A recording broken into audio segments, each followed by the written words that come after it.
Should be unmute everything when I do that, though. What's up, everybody? It's Cliff. Happy Tuesday. Welcome to Adventures from Amethil.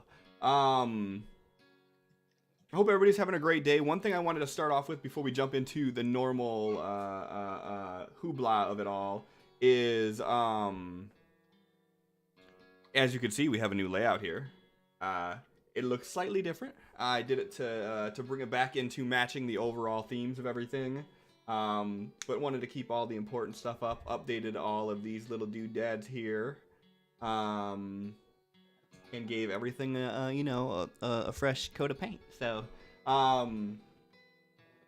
as I said last week, we are starting off this week with a community event. We got all the requirements that we needed to get the community event going. So, with that being said, if you look into the chat right now, we have a poll that is started. So, you get to vote on what happens to the Gnolls after their leader has been defeated. Either you do exclamation point vote 0, 1, or 2.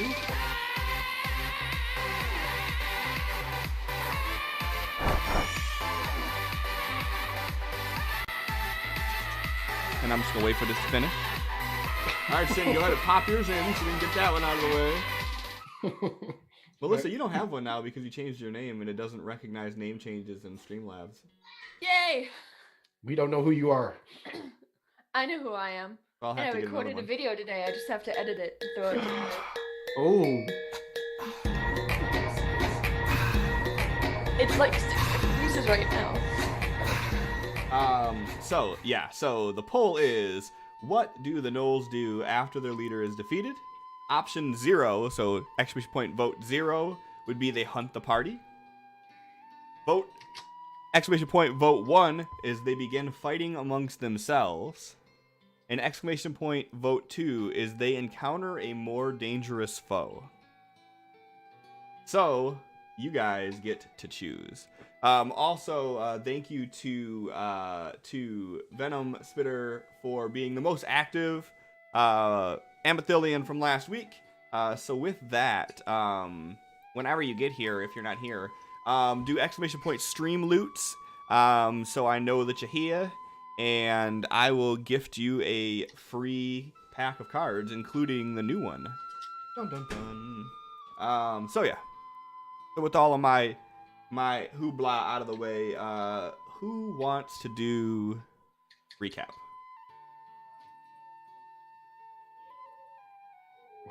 Vardrock has 4 player points. Oh, wait, hold on. Vardrock has 5. Bacta has 3. Batsu has 3.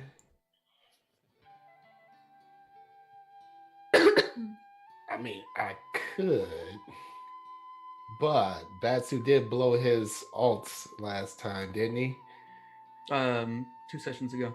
I did recap yesterday to get some more points. I can do it again to keep racking them up fast. Go for it. Nobody likes me doing recaps, so go for it. I love it. I think I prefer you. Shut up, John. I feel like Melissa's only done recap like once or twice. You know what I think we should start doing? I think we should start having you guys roll for it.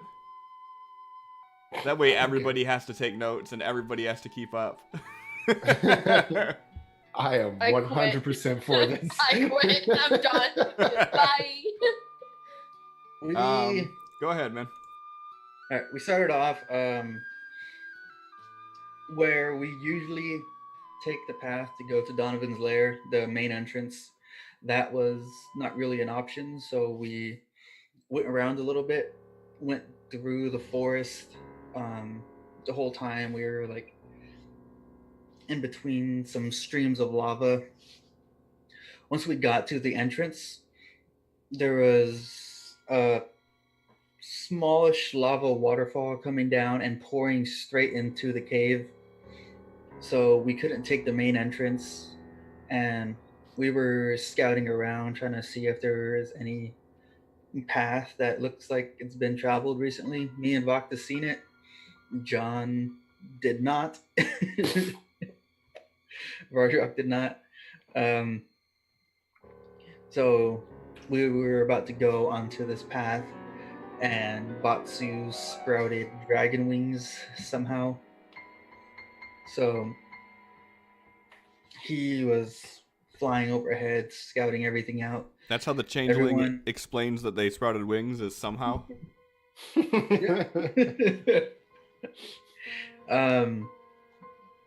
Vakta, Vardrock, Ukto, or Vardrock actually, he used his control flames and made a little stepping path for Ukto and Vakta. Then he jumped the whole thing, extra 5 feet of this 10-foot river of lava, along the path around the mountain to find another entrance. They've been finding corpses of animals. Vardrock said to keep your weapons ready. We go a little bit more. We see 2 dead deer with another one standing above it with holes in its side. Vakta scouts it out a little bit, sees that the one that's standing above the others is eating the others. So she takes a shot at it. It goes down, they inspect it, and it was a deer eating another deer. We don't really know what was going on. Yeah, it didn't have pointed teeth, and it seems just kind of sick otherwise, but hey. Yeah. We keep going around this mountain. Pretty soon we start hearing some hyena laughter. I think that's how we first seen the knoll.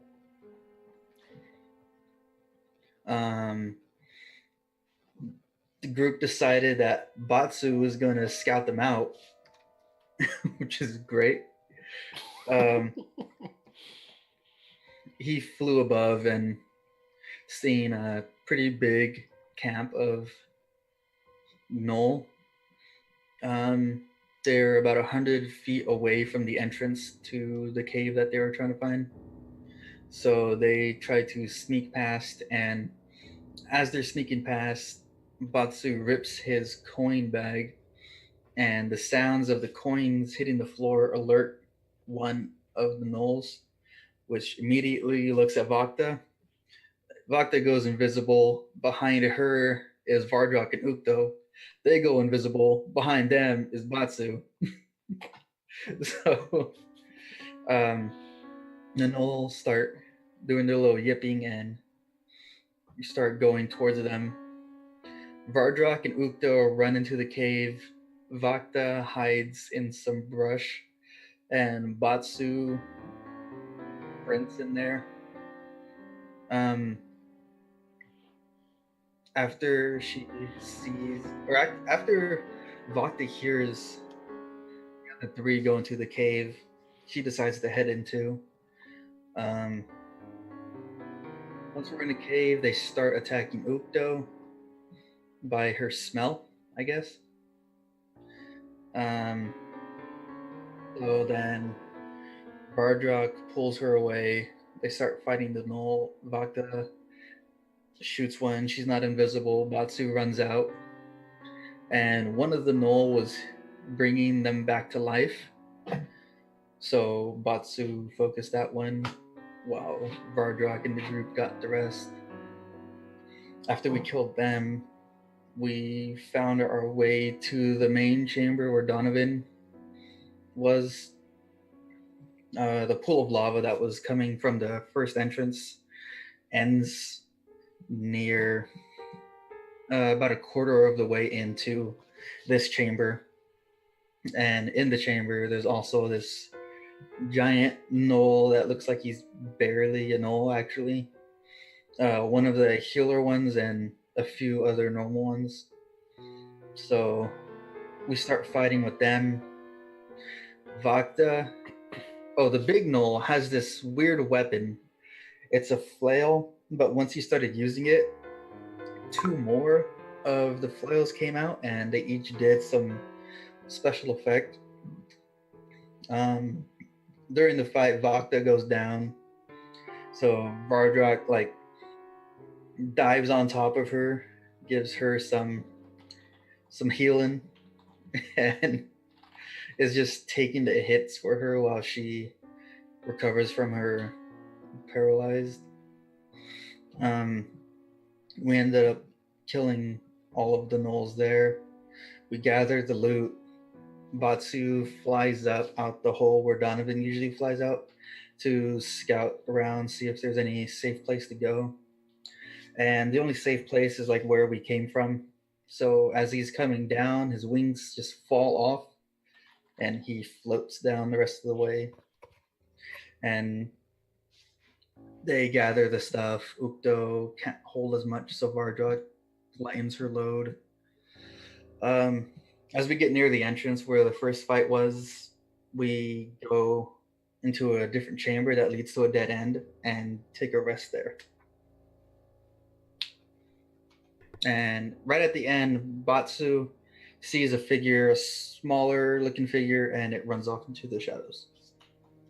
Perfect. Yes, so thank you for that. You earn yourself 1 shiny player point, which we still really need to come up with a better name than player point, but it is what it is.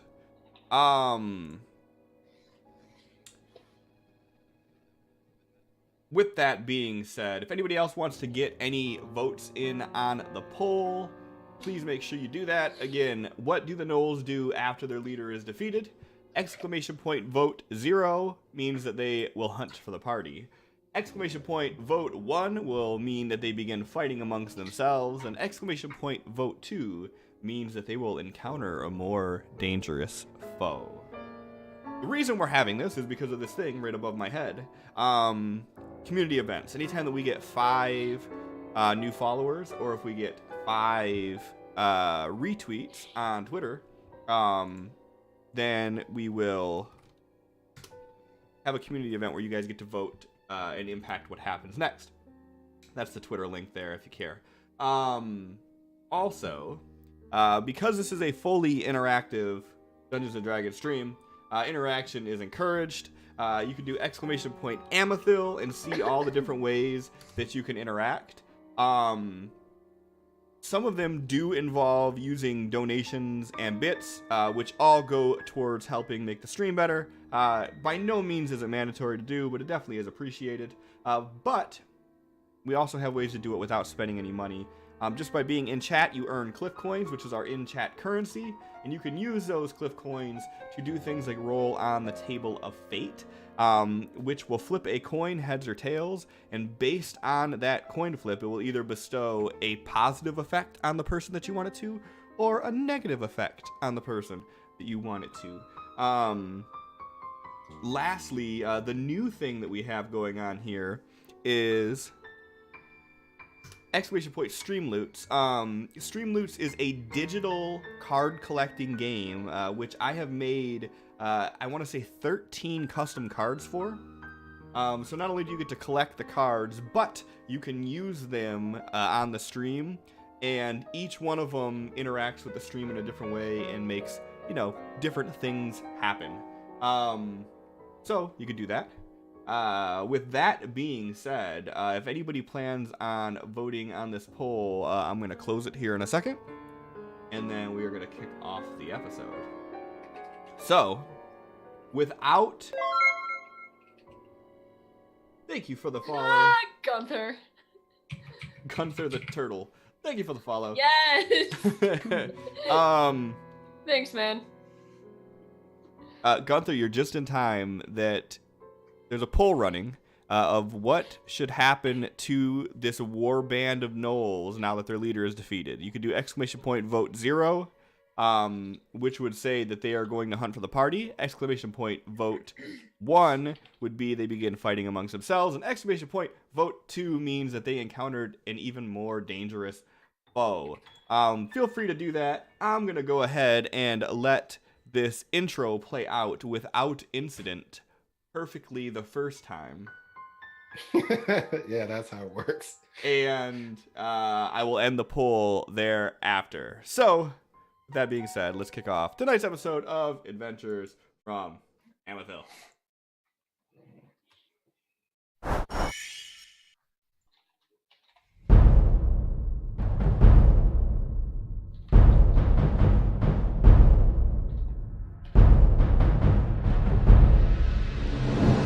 Adventures from Amethil.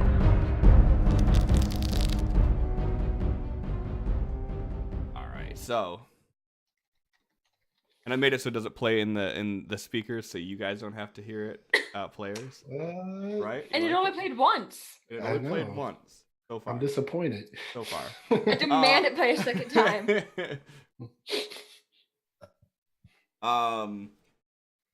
So the people have spoken. So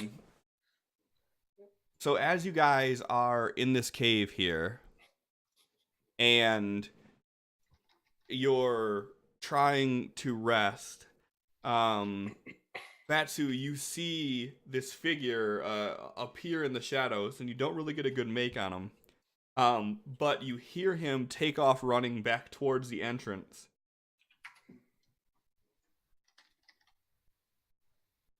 How long has it been since everyone laid down?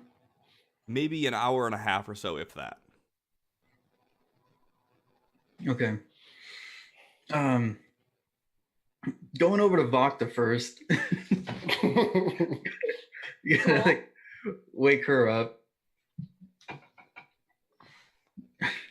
Why? I'm pretty sure something knows we're here. We should get up. Vox is gonna look over and see if Vardrak's awake yet. And No, sigh. do that. Bardrock I'm is gonna passed make the him fuck out go. right now. Okay. Why do you think something's here? Yeah, because I seen something move. I don't got the best vision in the dark, but I seen something. Okay. And as soon as it seen me, it ran away. Sure. Vox is gonna lean over and punch Vardrak a couple times in the shoulder, just wake up.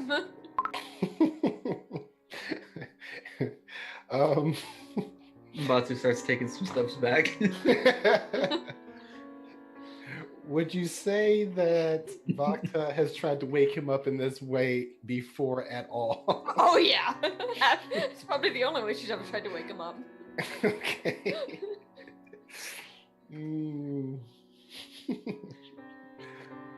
I think he has reflexively punched her before. That does not mean she learns quick. Melissa, high or low?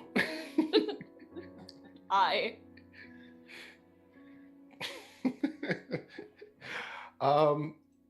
He wakes up taking a wild swing. Go ahead and do a regular attack roll at her. Cool. I guess any attack. Excuse me 1 second, guys.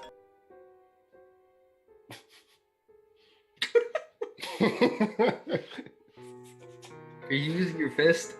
Yeah. Okay, so it's remember, like I said, it's 1 plus whatever your strength is, not the weapon damage. Divine smite and fucking kill her. Don't kill me, I'm your wife. Hell, some people that's the very reason to kill you. I mean, I'd kill me. He said. Bob. What is it? Weapon well, not weapon damage. It's 1 plus your strength. Okay. I think I'm gonna have to have Cliff manually do that then. Yeah. Yeah. And he's gone. Mm-hmm. Like, Vakta's the one that got hit, but Batu flinches as he swings. And he's like, how the hell do you wake him up? How is this happening? mean, There are nicer ways for me to wake him up, but I've never woken him up like that. Yeah, I might get punched during that too. so after he takes his swing, he like sits up like, what? Hi, what's going on? He looks over. Oh, hi, honey. Bloody Ow. nose. Kind of like just cradling her cheeks, just like, hi. He like caresses the other cheek. Hi.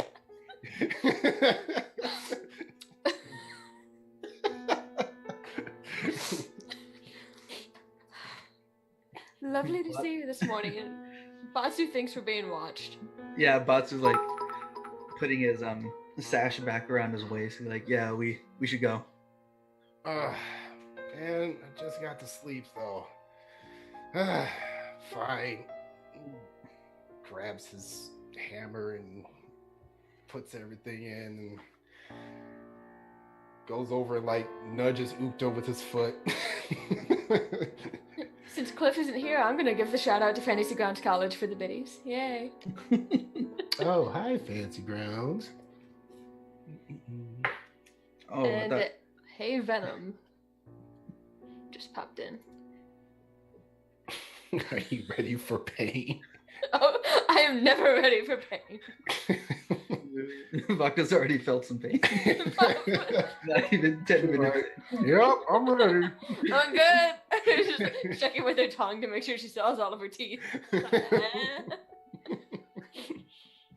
So yeah, Batsu's peeking around this corner and like someone that can see out there, can you take the lead?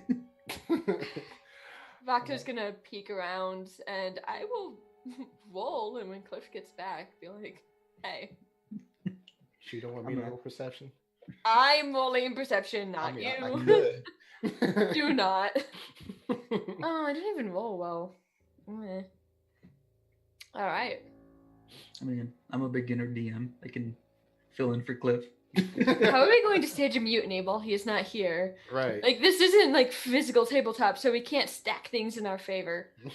Or peek at his notes or anything. Damn it. Not that I would ever. Nope, Bob's of course not not. there. I'm defending myself to no one. You see Tiamat. Oh, this is fine. Is this episode 1 of D&D cartoon? Oh. Alright, so, chat, what's up? Yeah, how's it going? So one of my friends is watching, but she's not watching on Twitch. She's just sending me messages on Facebook. She's like, who did your character art? So, Sin, say hello. Hi. Hi. Hello. Hi. I said hi to like my little phone that has chat, then to the camera, then I actually waved to the camera. Like, who am I saying hi to right now?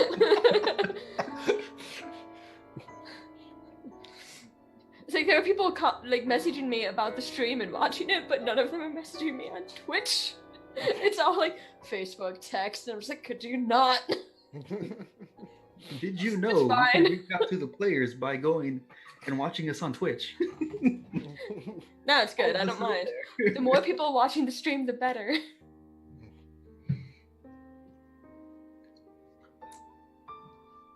I have a couple of guests myself, but we'll see if they get here. As we try a new experimental DM less game.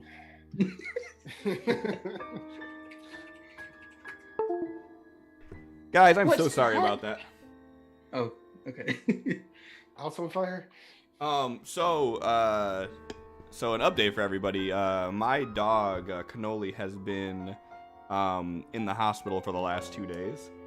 No. She's had like she's been vomiting, and she was super uncomfortable not being able to sleep and everything.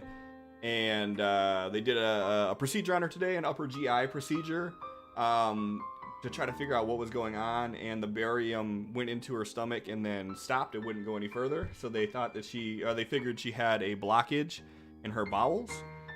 So she had to have emergency surgery done. And they had that today. and the emergency surgery went well. They found the obstruction. She swallowed a piece of her damn toy, which got lodged in her bowel. But we just got the update. Surgery went good. They got all that nastiness out of her. For the gross details, if you guys want it, when they finished unplugging her, she shot out liquids from both ends at a violent rate that had been backed up with all this gas and pressure inside of her stomach because it couldn't escape. We dealt with that with our dog when she did the same thing. Well, a similar thing. So, needless to say, I've been on edge for a few days. And I'm so happy to hear it. And this little emote right here is actually my little cannoli, my little new. So with that, we can carry on to this stuff. A Tiger 96, thank you so much for the Twitch Prime sub. With that sub, not only do you get access to my hype emote, which my wife did, along with all the other emotes that I have now, but you also get an immediate 100 Cliff coins that you can do to use the Table of Fate, which is !fate space one of the character names, or you can look at all this other stuff here. Thank you so much, and I apologize that I had to run away and take that like that, but you know, like that shit that comes first. And Venom Slinger, because you were our most active last week, I'm gonna gift you a free pack of cards from Streamloots. So there you go. You now have a free pack. All right. Again, sorry guys, I'm a little frazzled. I hope that you guys were RPing that whole time and you have a nice whole thing going on. Yeah, we're right in front of T-Mot. Yep. Wow, you guys act fast. That's exactly what happened. Exactly. I was peeking around the corner. That's why I rolled perception to see if, because Batsu can't see. Right. To see if I noticed anything in the dark. By now, no, you don't notice anything. You just hear the footsteps off in the distance, like something was running away. But you don't have any visual on anything right now.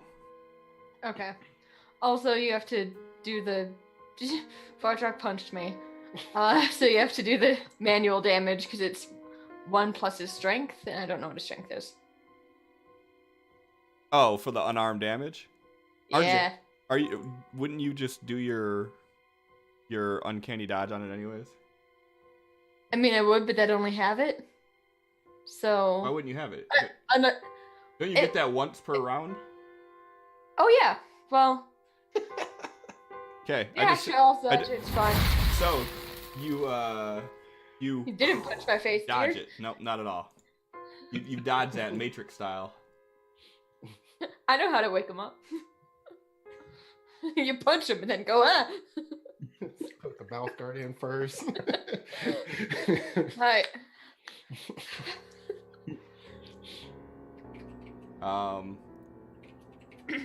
Yeah, so you're good there. You don't have to worry about any damage. And we woke up in tow and got our ship ready to leave. We just peek around the corner first. Yep.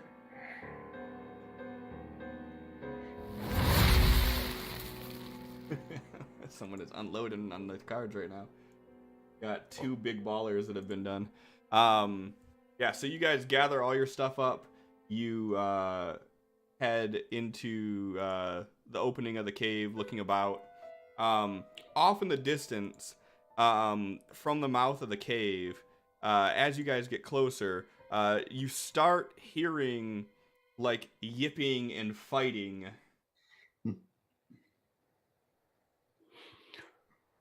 Real quick, Cliff, is an hour worth of rest enough to consider a short rest to use hit die? It would be, yes. Okay. And how many do we get again? You get 1 per level. Okay. So they'd all be a little bit different. So like you obviously have your hit die for paladin, you have your hit die for sorcerer. For each level of each one, you would have that. You just choose how many you use? Well, yeah. You only have that many though. So if he only has 3 levels in sorcerer, he only has 3 sorcerer hit die. Right. Whereas if he has, oh yeah, and you could just do all those if you wanted to. That works. Okay. Feel better now? A little better. All right. Let me go ahead and put that on here and give everybody 100 Cliff coins. So everybody who's in the chat right now, you all have enough coins to roll on the table of fate, just so you know.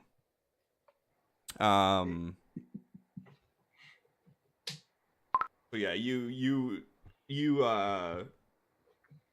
make the most out of the sleep that you got, Vardrak, and you feel a little bit more refreshed from it.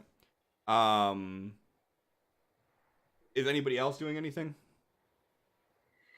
Batsu, I know that you got messed up really badly, so I just want to make sure. I think I'm gonna be okay. You sure? Without healing. You I mean, can I use a didn't hit die if sleep. you want to. I'll be okay. Bacta, you plan on using a hit die at all? Meh, not that hurt. Okay. Don't laugh at me. So what are you guys doing then? You said we're at the mouth of the cave right now? You guys are coming up on it. You guys are like right here-ish. Okay. All right. And walk up around this little edge here so I'm not in view of anyone who's looking into the cave. And then kind of like gesture for either Vakta or Batsu to like look out there and see if they see anything. Batsu's like, I can't see. I mean, if you look out the cave, you can see. I'm gonna stealth up and peek out. So let me roll stealth. And then perception. And I keep rolling 10s on perception. Well, that's the bare minimum that you can roll anyways. Yeah. I should roll higher.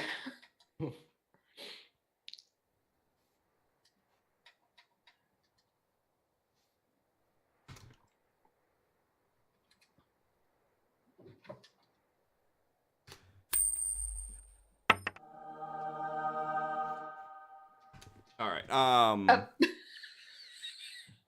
Vakta. Vaktak, but it was Bardrak. Now it's Vaktak, which I think you were thinking Vakta. I did them both at once. It doesn't matter. I got a manual assign the shit anyway, so it doesn't. Whatever happened. It works the way that I want it to work. That's our ship name now, just Vaktak. Wow.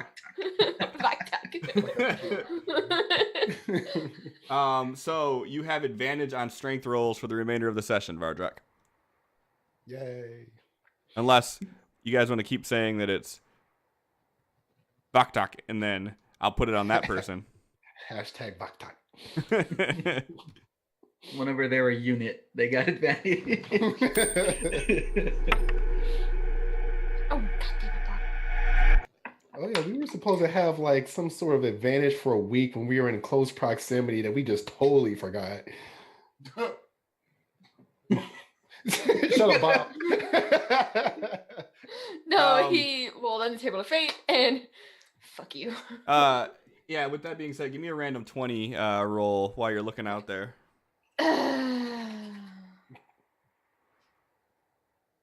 And 10. so as you peek out around the bend, you see that it looks like it's an early afternoon, and as you follow where the noise is coming from and look out, you see that there are dozens of gnoll in front of you off in the distance, and they are all fighting amongst themselves like rabid dogs in a pack. It's just complete chaos out there right now.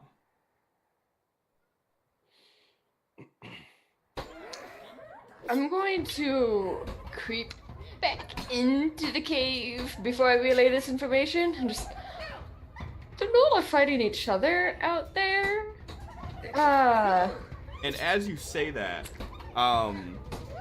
the area where on your side, on your left side, where the knoll had bit you when you were down, in that same area, you just get this strong, stinging, burning pain as you take 10 points of acid damage.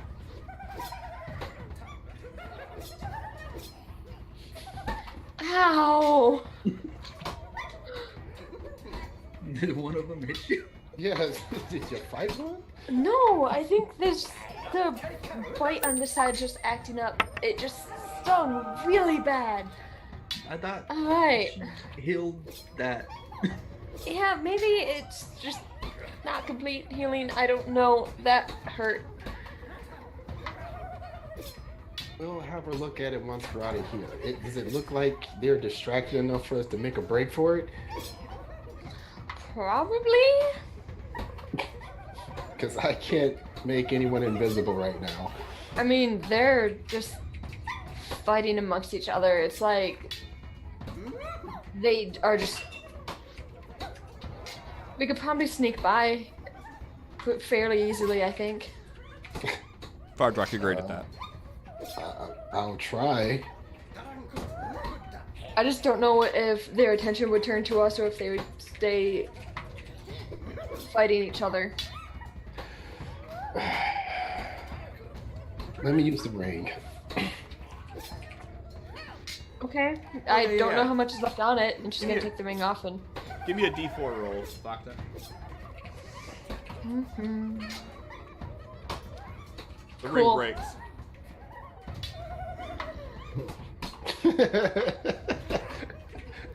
Isn't that on the initial ring or no? I don't know if I put it on there or not. I might not have. It should have had full charges when I gave it to her. I don't know how many she's used since. Well, Two. no. In most of these, if you roll a 1 on the recharge, it breaks. Okay, we know that the ring was not like that. Okay, it was not for sure. Right, because Okay. we went over that before. I don't know about anything else. Though. Okay, well, you have Yeah, at least if it 1 had left. 4 charges when you gave it to me, I've only used 2. Okay. Where the fuck is that ring at? I don't think it was ever in my inventory. I think it was. I just don't think you... Yeah, here it goes. You just didn't have it identified for yourself. So... Okay. It's not in your inventory anymore. Okay. Vardrock, you have it now. And yeah, so you go ahead and slip the ring on and immediately turn invisible. Alright. Oh my god, guys. I gotta turn these sounds back on because I'm gonna end up missing these damn things.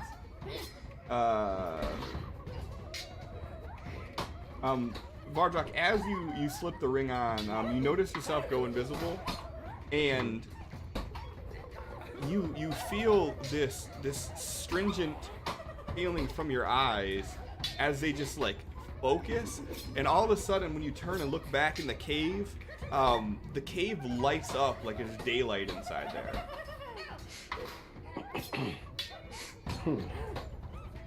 Alright. He's like just kind of like blinking. He's like, alright, everybody ready to go? Are you ready to go? You were the one that said you're not good at this kind of stuff. He's invisible right now. You're talking though, aren't you? Yeah, he's talking. Alright, let's go.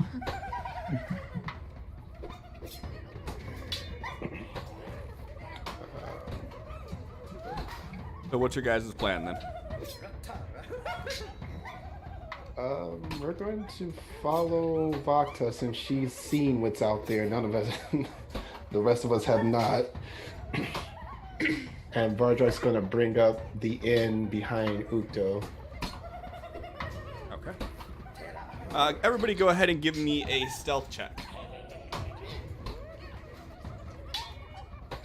I already rolled mine. I got a 23. Oh, Dang, Batsu. Give me another D20 there, Batsu. Batsu. Bayatsu. Batsu. Bayetsu. You and your damn changelings. Do I still roll even if I'm invisible? You sure do. All right. Do I take off the disadvantage from my armor being? You sure don't. Okay. Yeah, no. So what I was reading for it is invisibility only stops you from being seen. The disadvantage on your heavy armor is still on there because of the sound. Gotcha. So you can still drop the 20. So you can still be heard.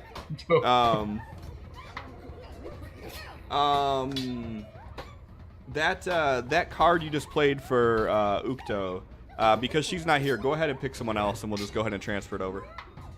So yeah, so you guys head out there, and these gnoll are just tearing into each other. There's just blood and fur everywhere, and you could see that there are just like bodies of dead gnoll. And you see that there's packs of hyena that are swarming in, and the hyena are cannibalizing the corpses. And there is just anarchy going on right now.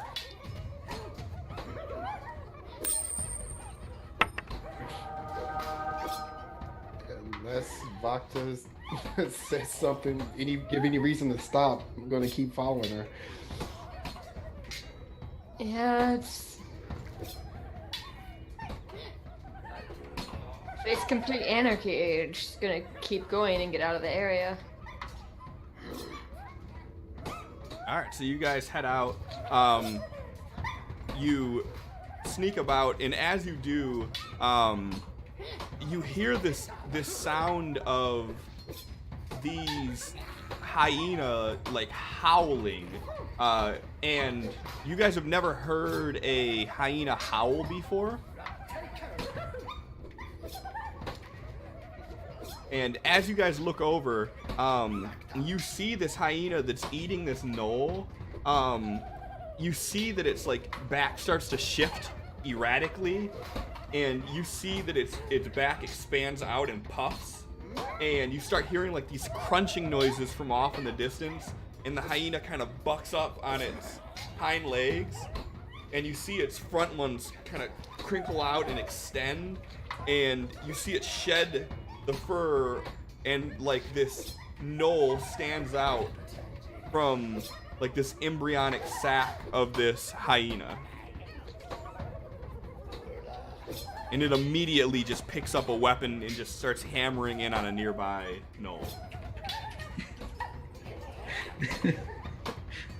Yeah, let's get the fuck out of here.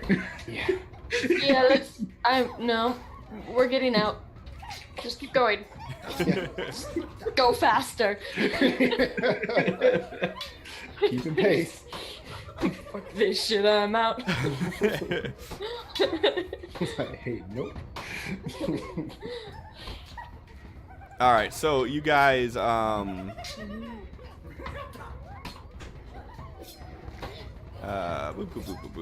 will unhide this so you can see. So you guys are around this area, and you're making your way around this mountain. Are you guys planning on heading back to the same way that you guys came out?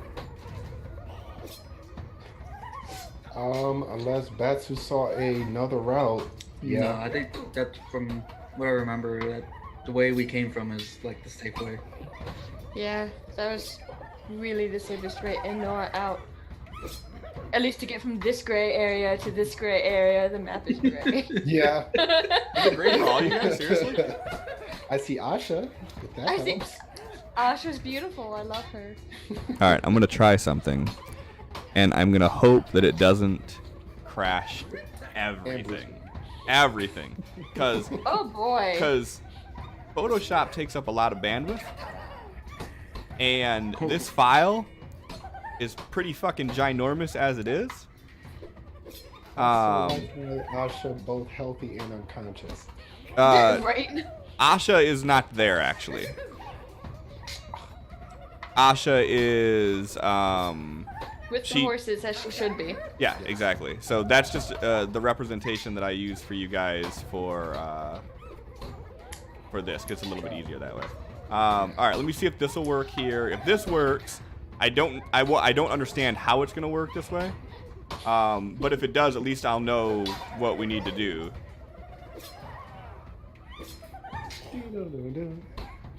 Oh no, that part's already over. We shouldn't have to worry about that at all now. Wait. Okay. Another map loaded behind it of Amethil. Yeah. I got it. Is it actually that fucking one. loading now? It's the new one that you were talking about. Yeah. So check this out. The one that didn't load for you guys was a JPEG that was less than a megabyte in size. This one is a ping that is like 4 megabytes in size. So it's 8 times the size of the other one, but it loaded no problem for you guys. I don't Yep. care. Hey, As long as it fucking loads, that's all that matters, right? There's our kingdom. I'm a queen. Hey, no peeking down there. Oh, there's 4. Yeah, I bought a new icon pack. So. Anyways, so that magic surge venom I didn't do yet because the thing that it needs to happen has not happened yet. So I have it wrote down to happen tonight if that condition does, and if not, I'm just gonna carry it on until that condition happens. But it's gonna be fucking awesome when it does. Okay, so you guys are here on the map, and the way that you guys came in before, since I don't think the map loaded last time, was you came right about here, and this is where you guys crossed the lava. So I assume that like your guys' that's the same game plan. Retrace your steps. Yes. Yep. Okay. So yeah, you guys go traveling through, and as you guys get closer, you could start to hear like the rumbling of this like river of lava off in the distance. You guys know that you're getting close, and right when you guys start to approach it, you hear from behind you this laughter, and as you turn around, you see that there's this small sect of gnolls that had followed you guys. As of right now, they're probably about 50 or so, maybe 60 feet behind you. We're at the river right now, or we're about to get to it. You guys are pretty close to it. You guys are probably within 20 feet of it. Let's just keep going and cross it. Run and jump. Like I said, this thing is about 10 or so feet wide. I got that. I mean, you should. Yeah, you should for sure. I mean, Bardrock cleared that thing like nothing last time. He's gonna go last. All right. Alright.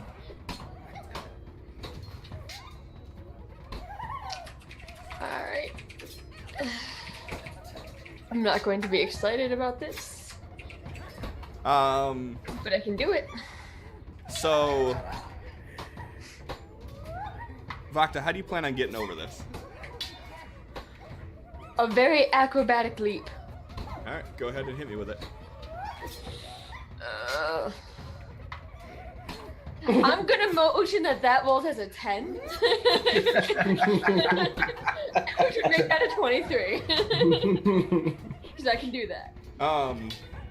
You see as Vakta is running and she's about to hit the edge of this lava river, and she trips for a second.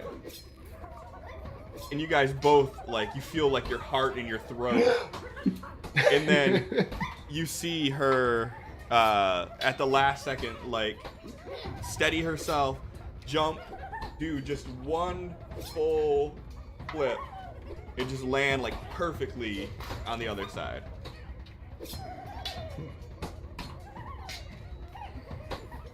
Who's going next? I guess I am. How do you plan on making it over there? Same way as Vok. You can't use athletics. Or you can't use acrobatics, rather. Go. I am not Oh, going we're doing there. this again. Oh no. It sucks to be you guys. I made it across. I'm alive. I need Vardrak and Uktob over it alive and. So And- what and skill are you gonna use to get over this? You take away my athletics, I'm fucked. Are there any trees around this area? Most of the trees around have already been felled and burned from the lava. How close are you talking? Enough for me to like grab one and use it to swing over. I'm trying to sleight of hand this shit. Go ahead and give me a perception check.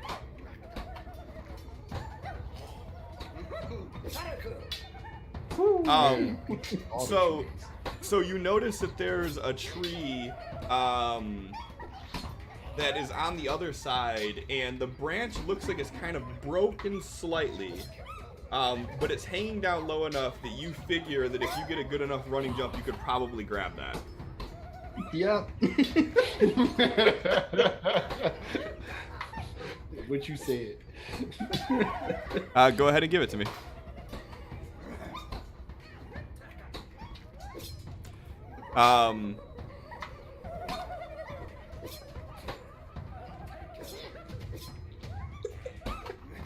So you run, you grab, you swing. As soon as you get about halfway over, that branch snaps. Oh no. Vardrak, you seen Vakta make it over. You see Batsu swinging. You see the branch snap, and he is falling down towards the lava. What are you doing? Tackle him across. Oh, you would do this when I have no spell slots, right? Oh. Never catch me. Oh. Gotta get the Batsu. I mean, I could throw a fireball at your face. I mean,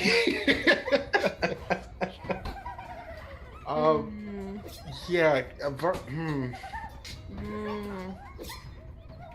Vardrak is going to, attempt to do exactly what you said. He's going to run and try and basically spear him before he hits the lava, and hopefully both of them make it across. Go. What are you gonna use? Athletics for that? Athletics for sure. Go ahead and give me an athletics check. Oh shit. Wait, that's supposed to be an advantage. Hold on. Didn't you guys fix that last time? It was supposed to be, and then Cliff broke it again. That's what he do. That's what I do. I'll just roll a second one. Oh my god. Oh! So a 14. All right.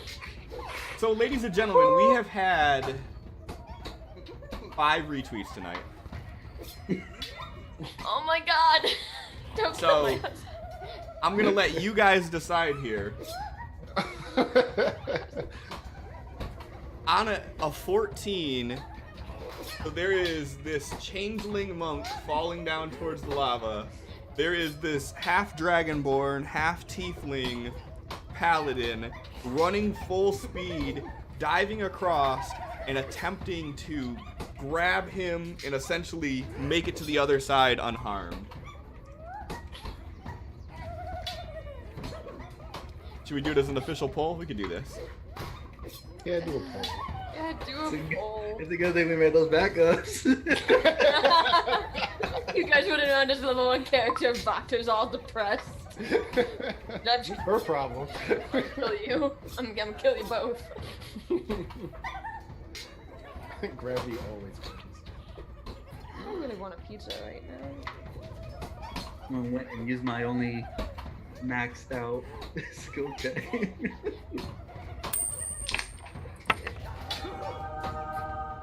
What? I mean,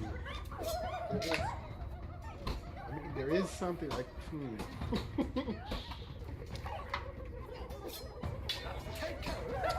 Hold on, let me double check.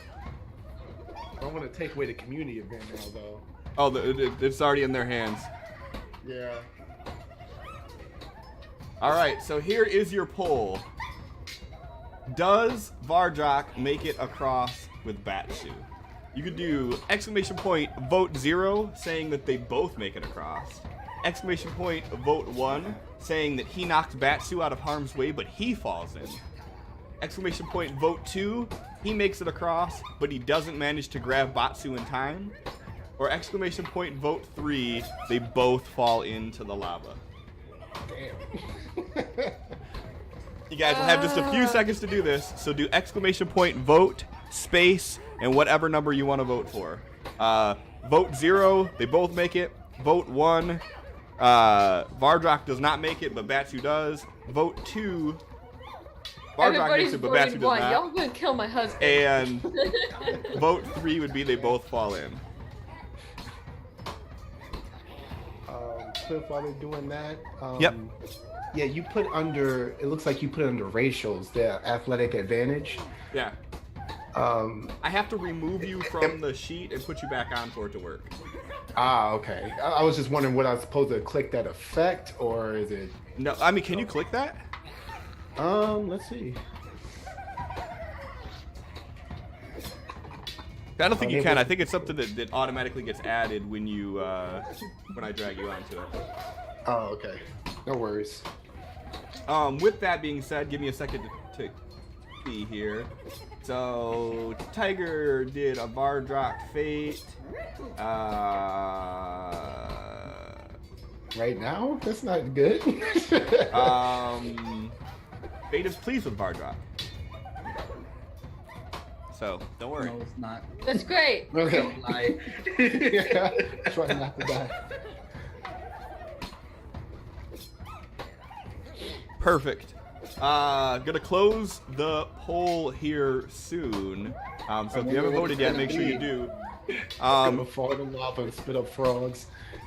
And if you want to see, if you want to know how all this craziness is going on, most of these have been from Stream Loots, the cards that that Venom Slinger has played, has given everybody coins to be able to play on the Table of Fate. Plus, he had some stored away that he could use too. So, all right, so I'm gonna give it a generous 10 more seconds, give or take, with the lag, and then we're gonna close this poll out.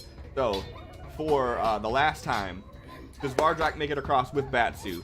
Exclamation point vote space 0, they both make it unharmed.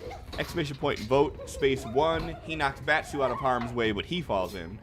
Exclamation point vote space 2, he makes it across, but he doesn't grab Batsu in time. And exclamation point vote space 3, they both fall into the lurver. Not the lurver. The lurver. Bob, you're too late to vote. No, you're not. There's still time. Get all the votes in. Not vote Cliff. No. Can I vote? Nope. You don't recognize my name anyway. I'm voting. I do recognize your name. I will ban you from voting. Yeah, ban that puka. So, 10, 9, 8, 7, 6, 5, 4, 3, 2, 1. 1 stream delay. 1 stream delay. 1 stream delay. All right. Lord Cole. So, Vardrak, Vakta, you see Vardrak take off running. He jumps and You don't see him. oh, are you Not so until visible? impact. So, here's what you see. You see Batsu swinging across. You see the branch break. You see his body falling down, and then all of a sudden you just see it like kind of like bend in this unnatural way, and you see him go to the other side, and then the next thing you do, you see this bloop in the middle of the lava lake, and you just see this belch of flames that shoots up into the air.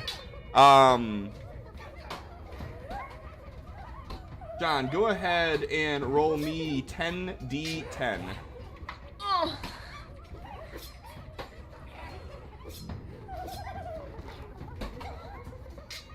I don't want to know. I don't want to watch this play out.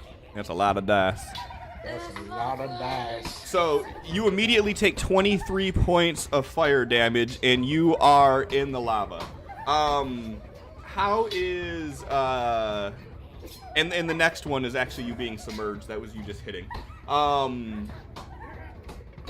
What do you guys think? How is Batsu gonna get across?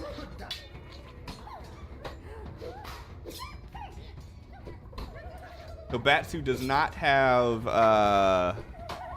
I'm not Batsu, Ukto. Ukto does not have athletics left. But pretty much anything else. Is she decent with anything? She's gonna get across with medicine. She's definitely not getting across with medicine. Not that I can think of. I mean, if you guys can think of a good one, let me know. We can figure something out. And she heals Vardrak on the way. So medicine check. Oh yeah, is that how that works? So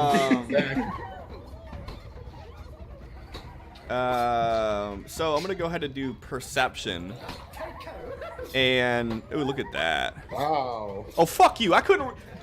I was testing out dice rolls, and I rolled probably 300 die the other day. It could not get a fucking 20, but I got about 101 nat ones. Like I'm talking back-to-back nat ones. I get a 20 and a 19. So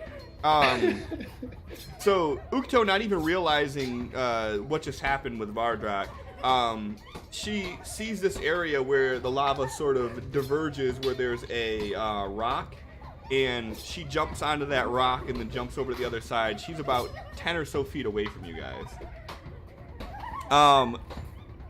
Vakta, you seen Batsu get pushed over, and you do not see Vardrak at all, but you heard a flump, and you're hearing a very pained Vardrak sound coming from the direction of the lurver.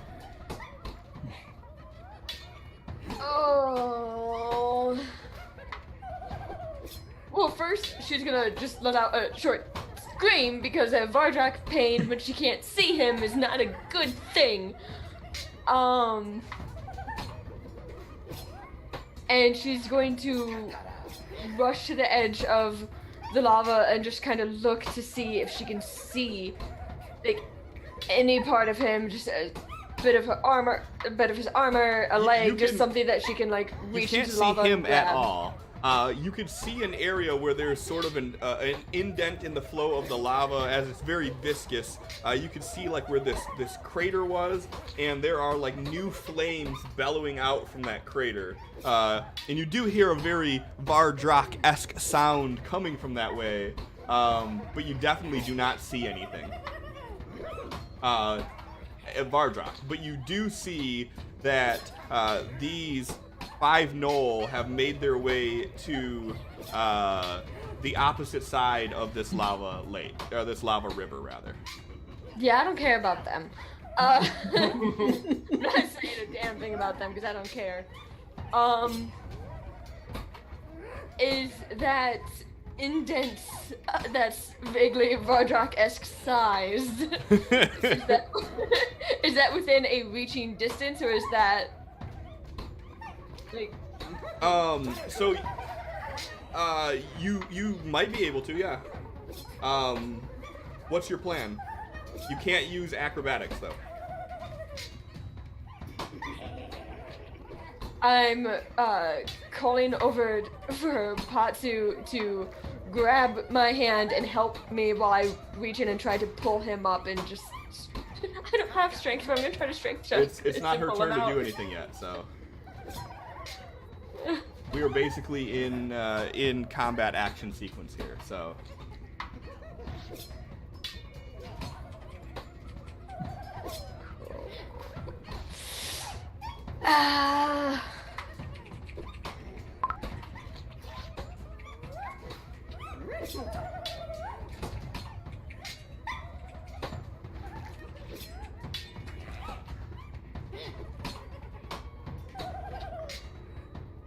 I don't know.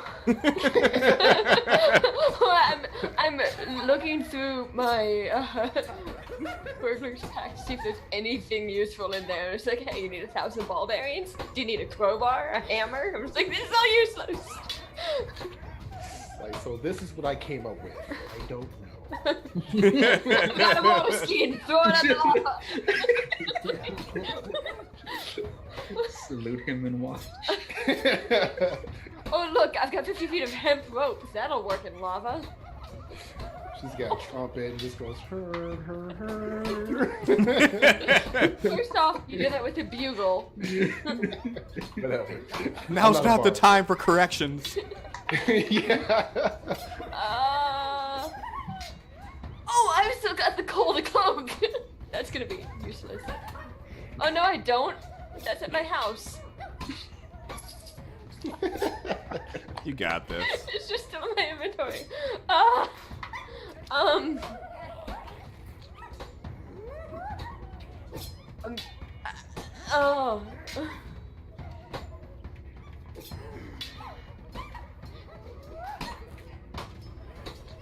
don't know. I want to try to pull him out, but I don't have any strength. Can't even see him right now. I know. That's the worst part.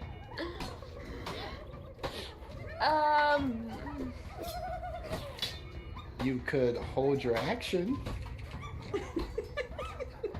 Better Doctor be very doesn't have the specific at what patience you're for holding that. it for, though.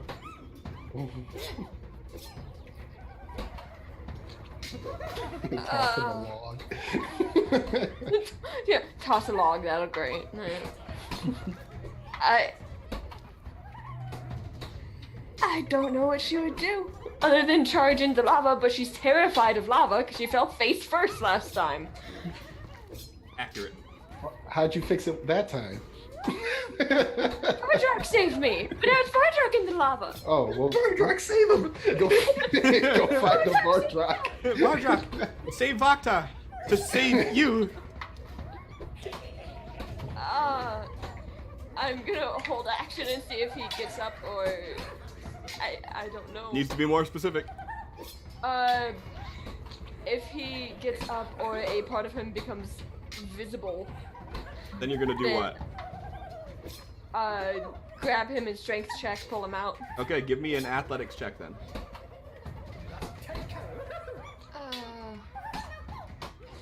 This is not gonna be good.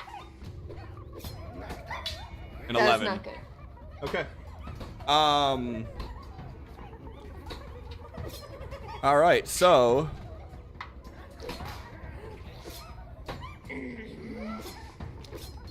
as you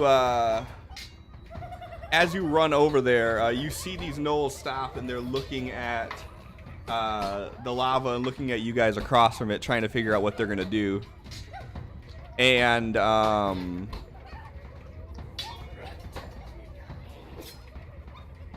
you see another one of those gnolls that you guys noticed before that had the hood up, that seemed more like a shaman. And he begins laughing and yipping and pointing, almost like he's barking directions.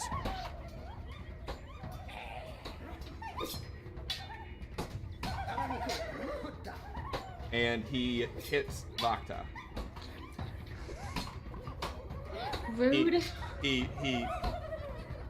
casts something and he like throws it at you, and this almost like cloud of gas envelops around your area, and you start to feel sick from it. Are you using your uncanny dodge? Yeah. Okay. So you're able to dodge out of the way of it, but you do get a mouthful of this cloud as you're moving. And like you feel like this nausea wave over you, but you swallow it back and you dodge out of the way of this this cloud.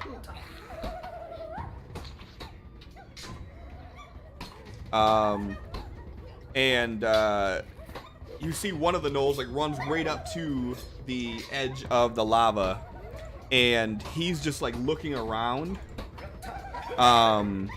and he lunges across and just barely makes it on the other side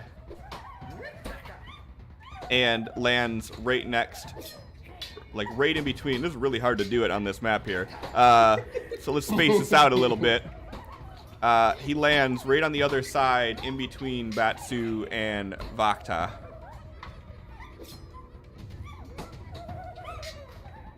And he's sniffing at you, Vakta. Rude. Uh-oh. Oh no. And like you're able to dodge out of the way of the attack, and as he does, like he like slides his foot and he just kicks up this cloud of ash, and it just basically gets in his eyes as you roll out of the way of this, and you see his eyes just immediately tear and he closes them, but he's still just swinging just blindly in your direction.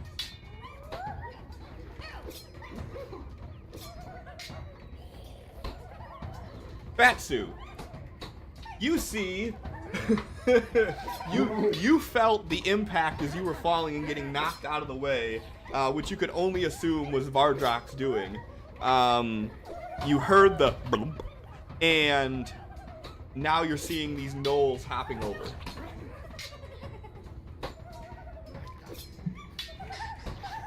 Oh, this is. I'm not gonna move myself. That's so.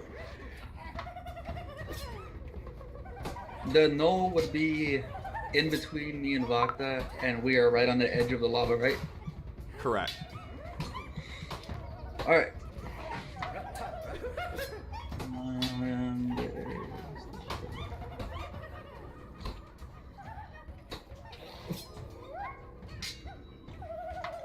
This isn't gonna do anything really, but I'm still activating it at least.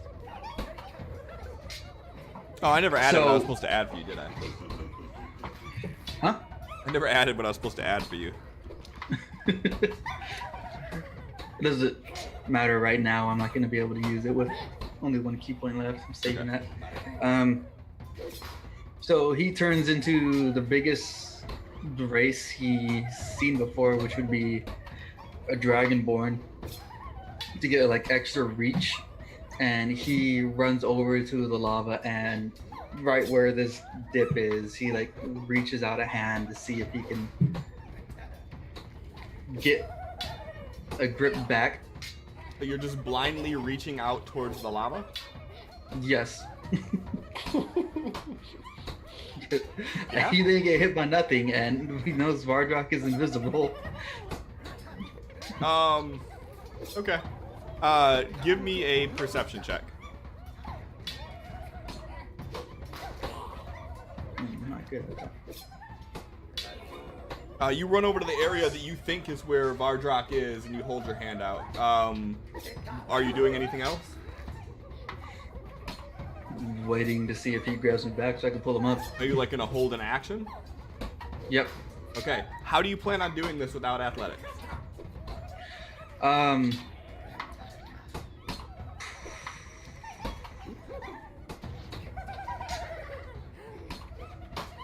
Acrobatics doesn't really make sense either. I mean, can you make it make sense? I managed to make sleight of hand make sense once. I mean,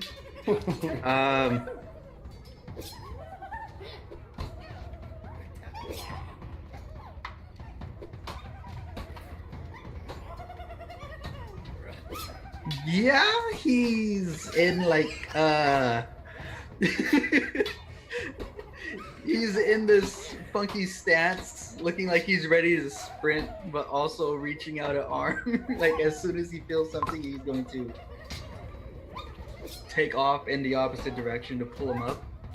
You gonna try to do like a sprint, like and fling them out? Yeah.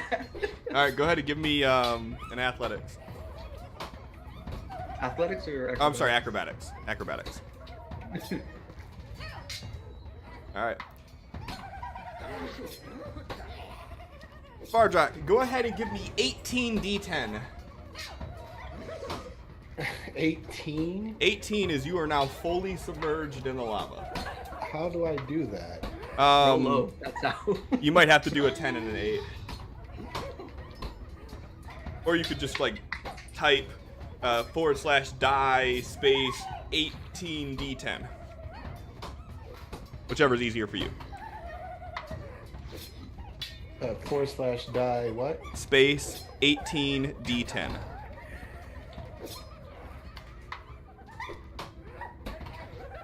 Oh. Holy shit. So, Oh, he's still alive. Oh my god! so Vardrak, you are feeling your flesh melting. Your armor is completely engulfed in flame, and given the type of person that Vardrak is, you are actually, the thought running through your head is you are worried that your armor is about to get destroyed. You see Batsu just a little ways down with his hand held out for you. You see Vakta is there waiting for you as well. His most immediate reaction, like before he even collided with Batsu, like he knew that was a possibility. As soon as you feel that it is possible for him to react to this, what he's trying to do is use his control flame cantrip that he used last time to get them across. He's trying to basically make a kind of bubble around himself and charge forward as fast as he can. Give me an Arcana check.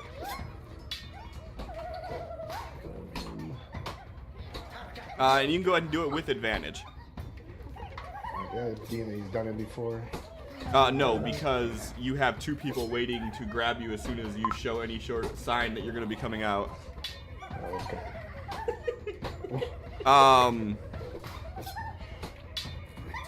You try to make a bubble, but the bubble collapses, so you do take that full-on damage. And you still see them with their hands out. Well, he's still going to charge forward whether it works or not. Okay, so, Batsu, who are you running towards, Batsu or Vakta? Who is closer? They're both about the same distance away. He's worried about splashing lava on Vakta, so he's going to go for Batsu. Okay. So, hey, it's your fault we're in this shit. So, Batsu, you see what? Give me a insight check. Well, I would imagine the invisibility would be broken. It's not though, unless you don't. It doesn't break from damage. It only breaks if you cast a spell or if you say you cancel it. Oh. Yeah. So Batsu, you see this thing emerge from the lava and is running at you. That would be all accounts that you've ever heard of what a fire elemental looks like. This is it. Running towards you. A very Vardrak-sized fire elemental running towards you. Because all you see is this remnant of lava dripping in flames, but you see no body. Yeah, he's grabbing that. Okay. So you grab that and you pull him. Give me 10d10.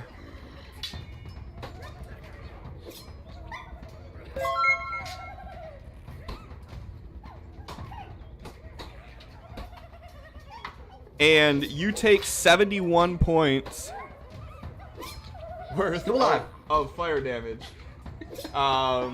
As you grab his hand and you just feel the lava drip onto your forearm, and you don't even have a goddamn shirt on, so it's just all skin contact as lava is just splashing onto your chest and onto your arm. But you manage to grab him and tug, and you get him out of the lava.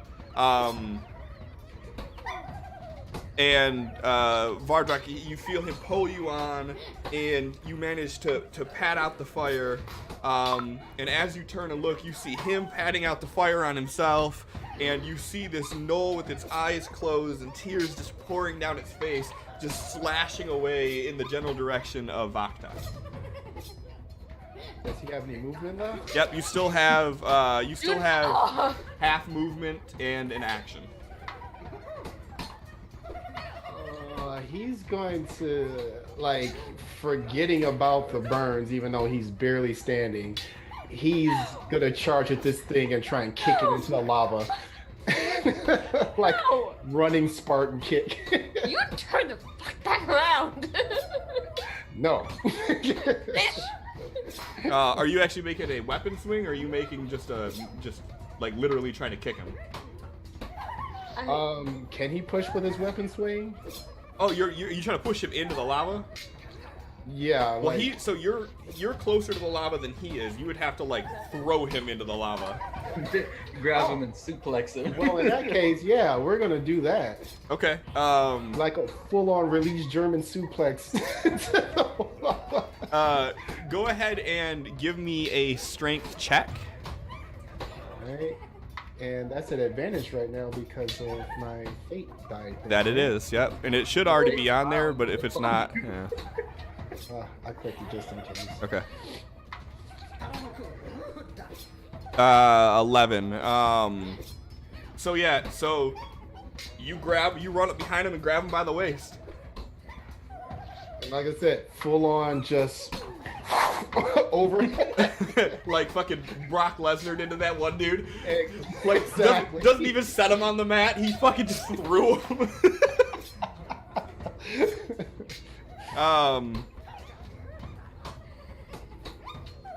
So yeah, you flip this thing backwards.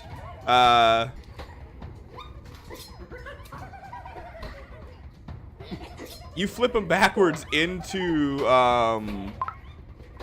the lava, and you guys just hear a beep, and you see this flame shoot out, and you see this gnoll like reach out, and he's just yelping and screeching, and then like Terminator 2, you just see the hand like slowly dissolve back into the lava.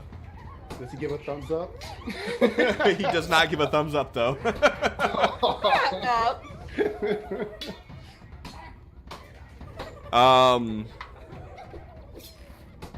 And anything else you plan on doing? Oh, actually, you don't have anything left to do. Nope. Ukto's turn. Ukto is going to run over to the very, very burned Vardrak and hope she has some spell. She does. Hey.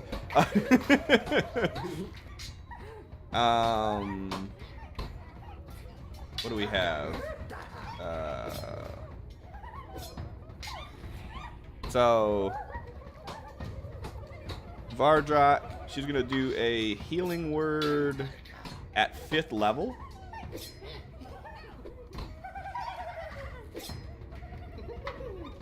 God damn, really? And then she's gonna do a what is the one that she has that is a No. Is that it? The one that's bonus? Oh, no. Damn, I thought healing word was the bonus. Is it? It might be. Yeah. Healing word is okay. That's the bonus action. And what would be her cure wounds? She's gonna do that at a 5th level as well.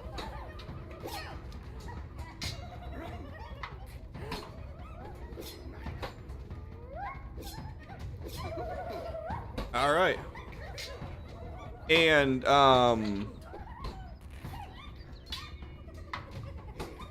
everybody go ahead and give me a perception check.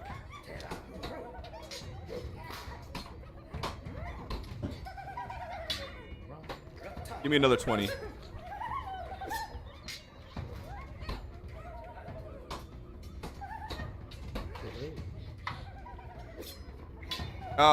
Please do that perception. You guys all hear the yipping and everything go quiet for a second. And as you turn and look, you see these 3 gnoll that are like cladding this leather armor with this metallic shoulder piece that you haven't really seen at all this entire time. and they all have bows in their hand. And you see them all turn together, and they light the tips of it on fire, and they pull the strings back and shoot these flaming arrows at you guys. Oh, dick move. Let's add some fire damage.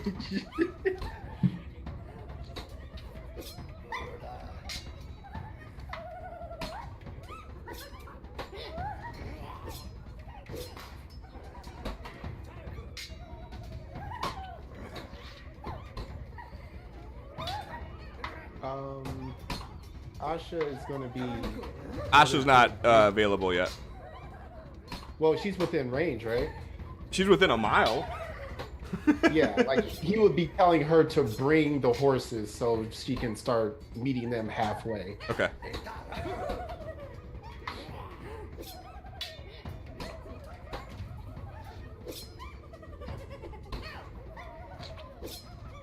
And you guys are just hearing these volleys of arrows whizzing past you. Vakta, you just watched a flaming Vardrak suplex a knoll into the lava right in front of you.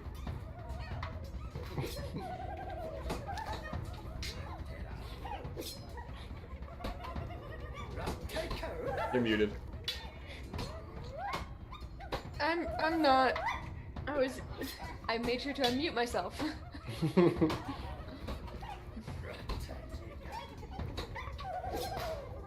Vakta and like I can't let the relief show that Vardrak's out yet because he immediately ran and did stupid thing.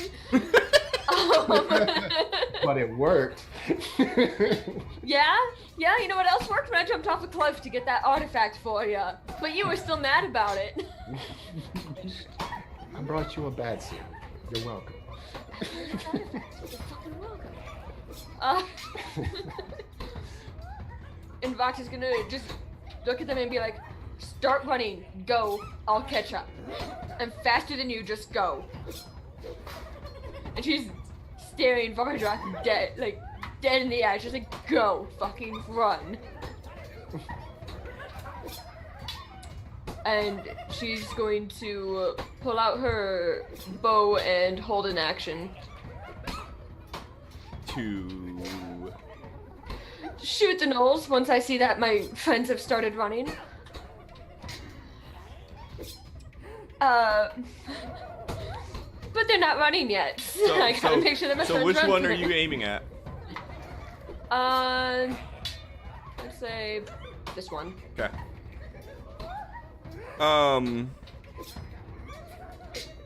Haley. You see the Knoll shaman reach into his pouch, and he throws a very familiar looking dust in the general direction of where you guys are standing at that falls into the lava. Really? You're gonna say that shit works through lava on this skeleton?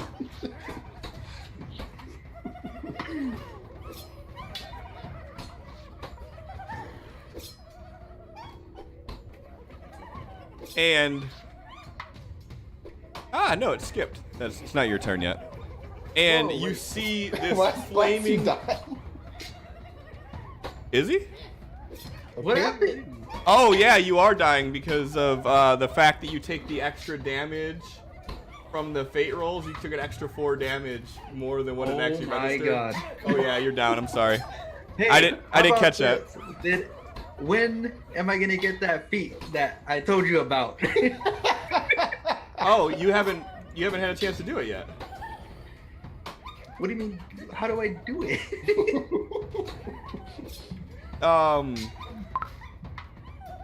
Now you have it now. So I can get my extra 22 health right now. Well, yeah, after you get saved, yeah. You should have said something beforehand. You can't say it like as you're realizing, like, oh yeah, I'm dead now. Oh yeah, now I want that thing that we talked about. By the way. Yeah. So you guys see this flaming corpse of a gnoll pulling itself out, and it runs up and it grabs Ukto from behind. Is he still taking damage? Bardrock did. He's on fire actively.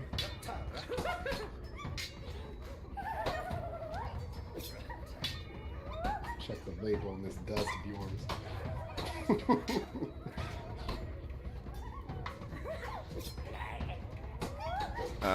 Not that. This.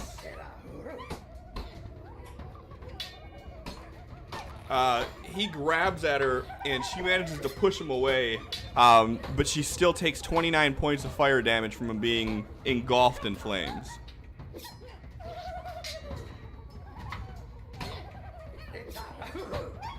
Alright, Batsu, it is your turn. You rolled your first save. Yay! Yay! Bardrock, you hear Utso like scream out, and then she's like, "No, get away from me, you ugly thing!" And then you see her push this thing backwards as there's this corpse of a gnoll that the flesh is melted off of the bone, and you're seeing the exposed skeleton, and like every time it takes a step, you're seeing more and more of its skin like just to the ground. Gross. He's going to, after Vakta says that to him, he's gonna like he's staring, looking at her like smoldering and heat just coming off of him, and he's hesitant, and then he goes, "As you wish," and then he like throws Batsu over his shoulder and just starts running. Give me a strength check with advantage.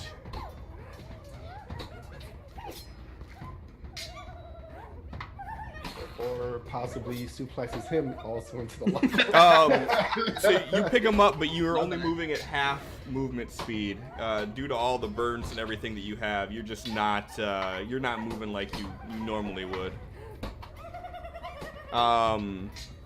So you pick him up and you start moving, and you can move 15 feet out. John, go ahead and roll me a percentile die. Actually, call high or low, and then roll me a percentile die. High, and how do I do that? Right-click on the D10. Where the hell did my D10 go? It's gone. If it's gone, just right-click somewhere in the open area and do a ranged die. Like up top near the portraits is probably the easiest place to do it. There we go. Alright. So, D10, and right-clicking. Right-click the D10 and then click the percent sign and roll that. We'll say high.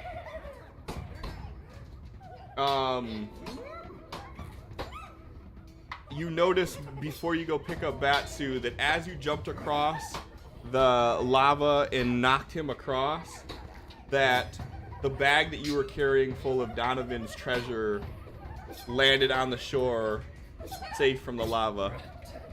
So you pick that up, and then you run and grab Batsu and go on with it.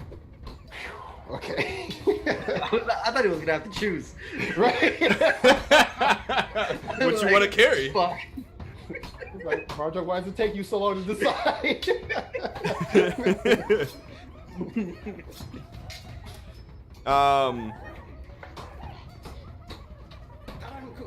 And Ukto's like, we got a little bit of a situation here.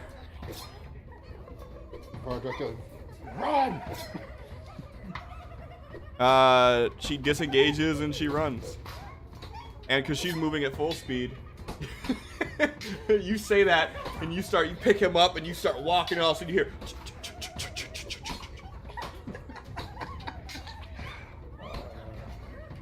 Yeah, disengage for anyone else other than a rogue is standard action. Yeah. Okay.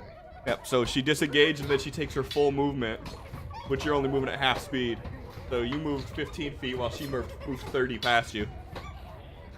Alright, Beth, so we need you to not roll a 1 on your next save. Yeah.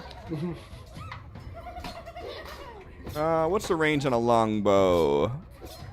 Longbow would be 100 feet with 150, 600 is what he has. yeah. After 100 feet, it gets to a disadvantage. Yep. Ooh. This Noah, he shoots an arrow, and as he pulls back the second one, he pulls it a little bit too far, and whatever kind of liquid they had on the tip of these arrowheads rubs off on his bow and catches his bow on fire.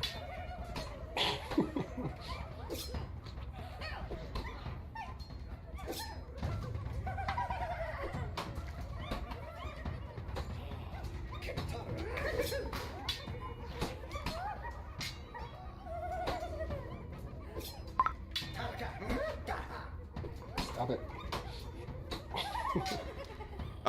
Vakta, actually go ahead and take an attack roll at the one that you're already targeting, because you did hold an action and you forgot to do it. Yeah. And I forgot How too, far so. have we traveled as far as our tokens behind Uto? Yeah, it doesn't matter. Go ahead and roll damage. I don't get sneak attack because reasons.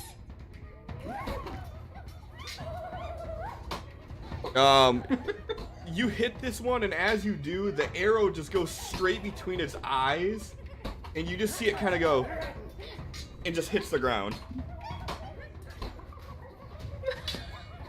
Awesome.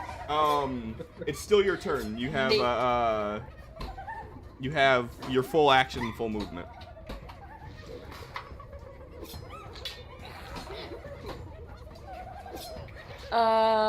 Vardrak and is it Batsu or Batsu? I feel like I keep pronouncing it wrong. Pick one.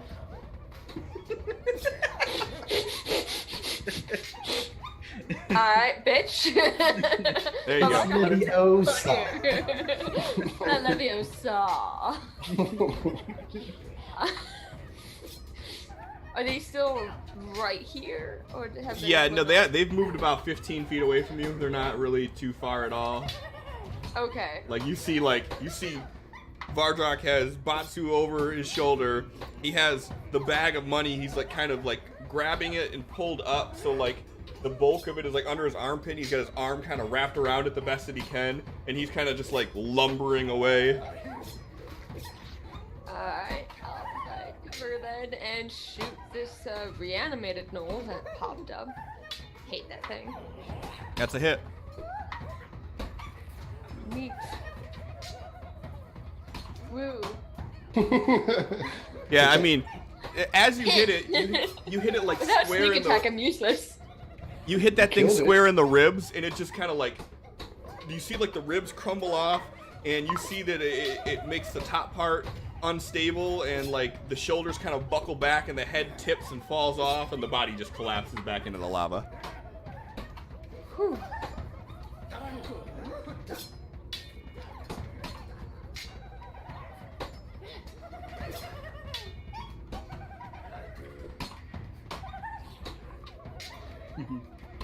And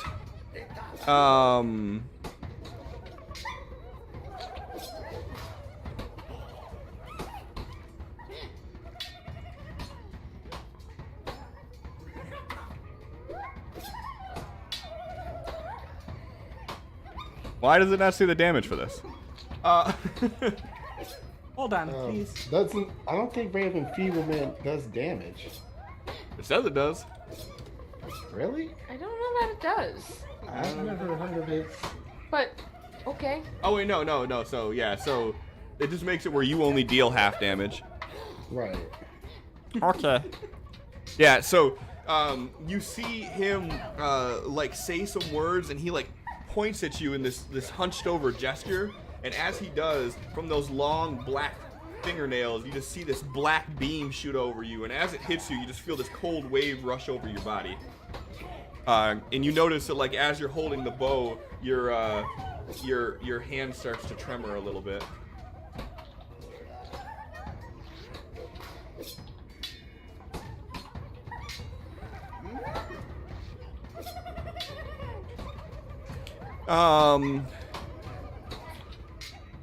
Batsu, you succeeded your second one. Congratulations. Hey, John, how big of a dick should I be? Not very. Okay. So, you do whatever you want to do then.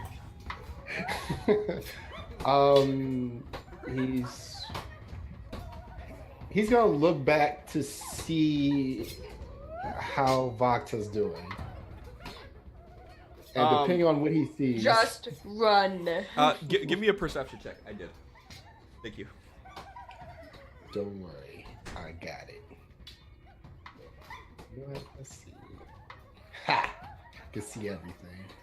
As usual. I didn't even see what it was. Oh, as usual? Okay. Oh no, did we lose Sin? You did for a little bit. God damn it, Sin.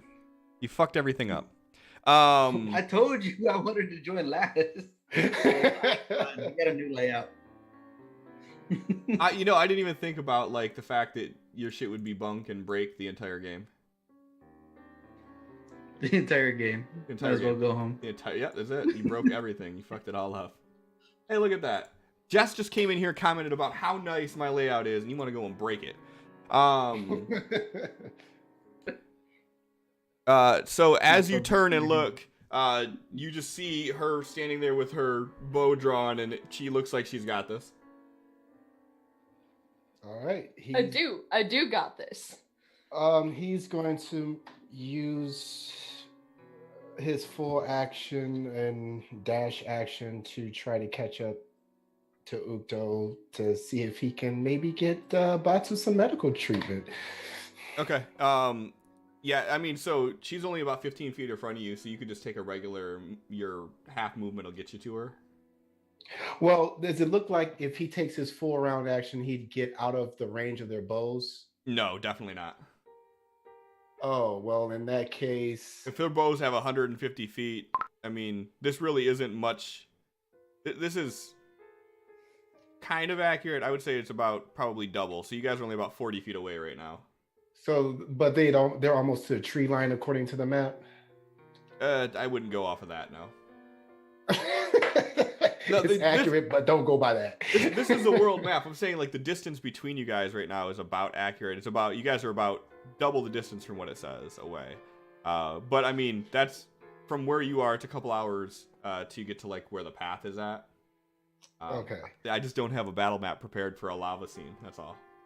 Okay. Well, he is going to then run all the way past her, as far as he can go this round, and like kind of like cut her off.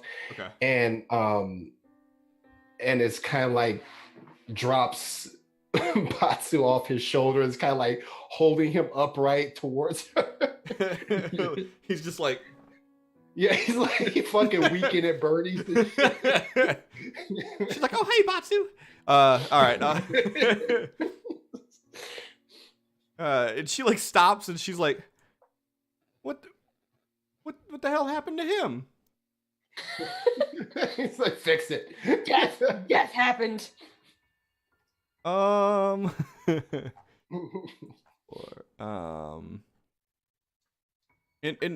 what about you? Are you all right? Don't worry about me. Fix him.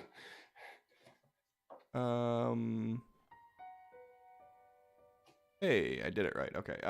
So yeah, so she your wound. Where's the other one? God, it's gonna be so nice to not have to do this. Until my character levels up. Well, no, then you gotta do it yourself. That's not me. Oh yeah. That's all on you, boo boo. Well, we ain't getting killed then. All right. So she dumps a couple spells into Batsu and she revives him. And Bardo's like, keep going. Okay, and then she's gonna take her full movement action to keep going then.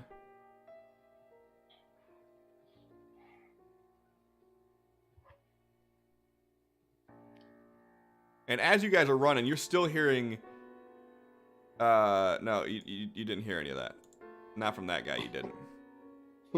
That guy didn't make any noise.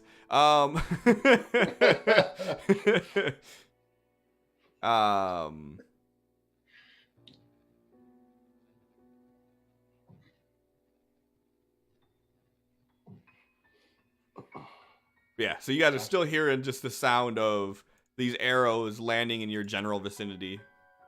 All right. Asha's still coming towards us? Yep. Okay. Bacta. I'm gonna fire one last shot. I'm gonna aim at the shaman this time. Why not? And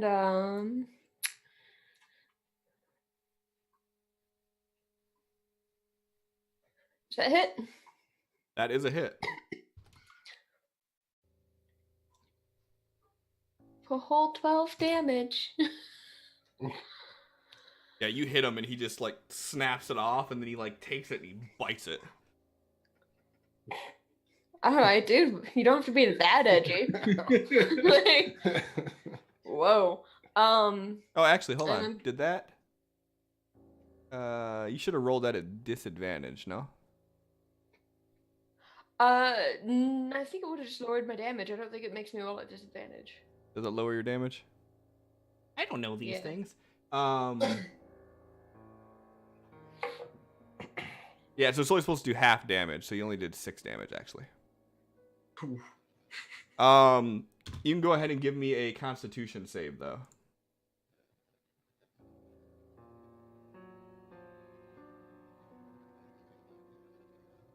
I'm okay at these. Let's see if you're okay enough.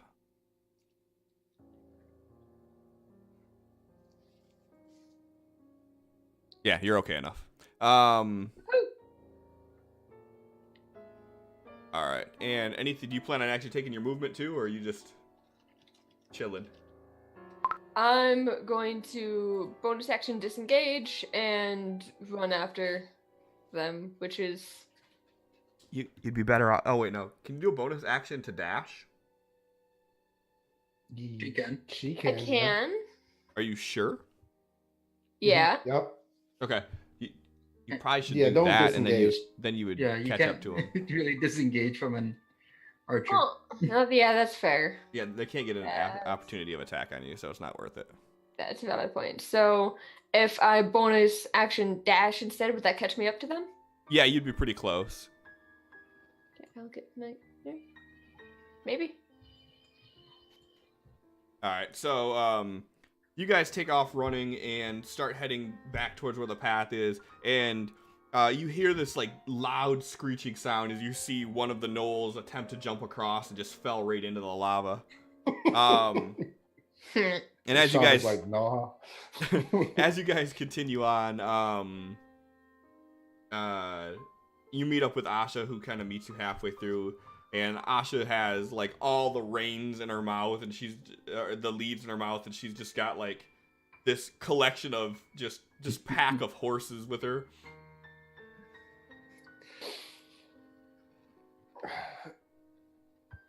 Very still rather smoldering Vartrock like meets up with her, and he's like rubbing her and is like, no, I'm okay. And then he just kind of like, if it looks clear, he's just gonna plop down and just looks exhausted and hurt. Yeah, from where you guys are right now, you don't hear anybody coming after you.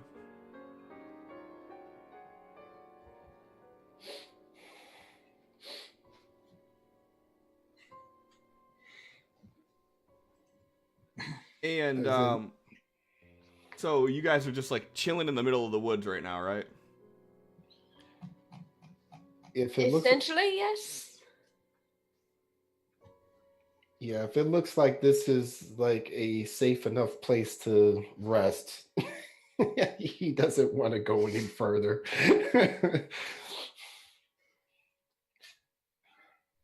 All right, and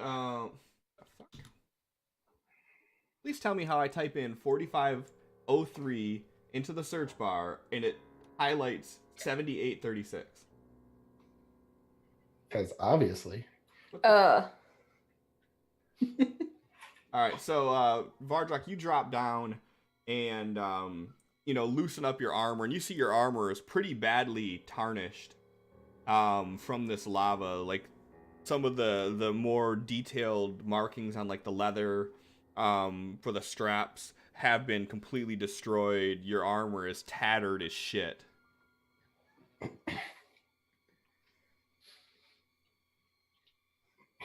He's looking at it and he looks up at Batsu. He's like, "You owe me for this." And Batsu looks at his hand. Or I'm hoping is a hand. It's so dumb. And he's like waving it around at you. Like I said, you owe me. What was that feat you wanted? Tough.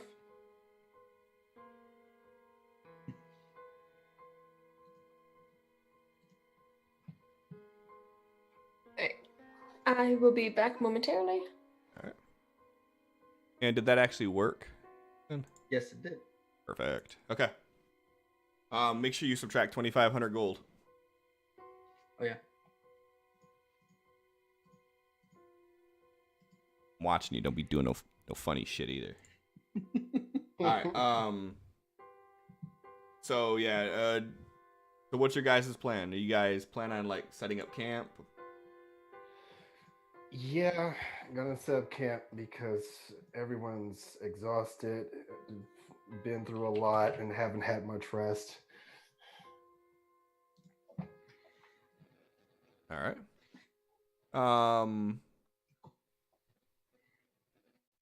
So you guys make camp, and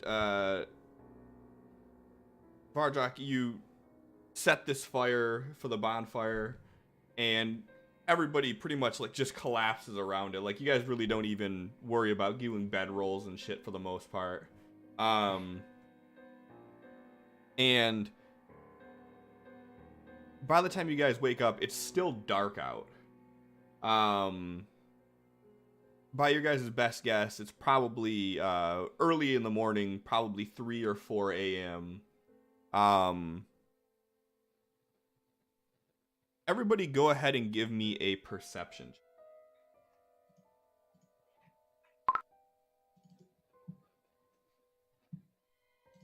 Not persuasion. I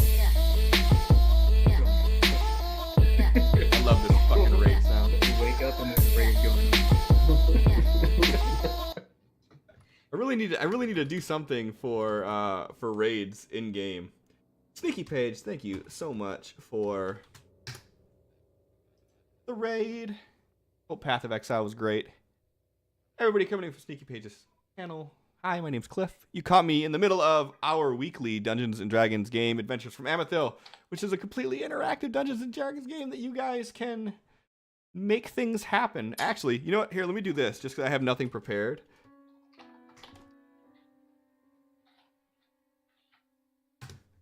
Sneaky Page, I just gave you 100 Cliff coins. If you want to, you could do ! Fate, space, anybody's name. This is Vardrak. This is Vakta. And the one underneath Vardrak is Batsu. Vardrak.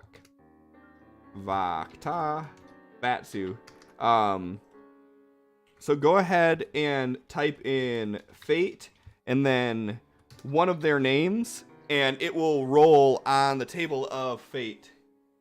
And you will do something potentially beneficial or potentially hazardous to one of the players. Everybody but Batsu.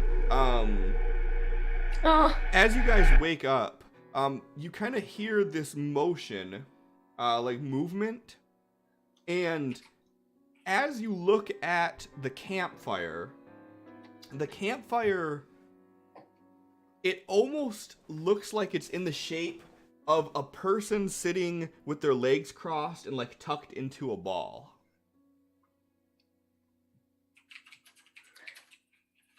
The fire looks like that? The fire looks like that.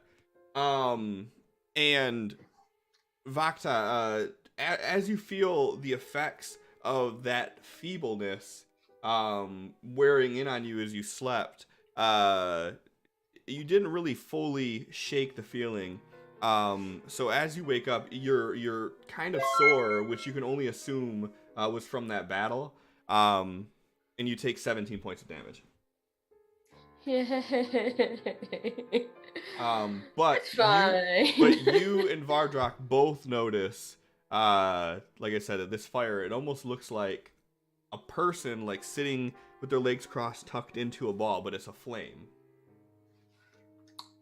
Is it like our size shape, or is it like smaller as like a campfire? It's almost like the size of a child.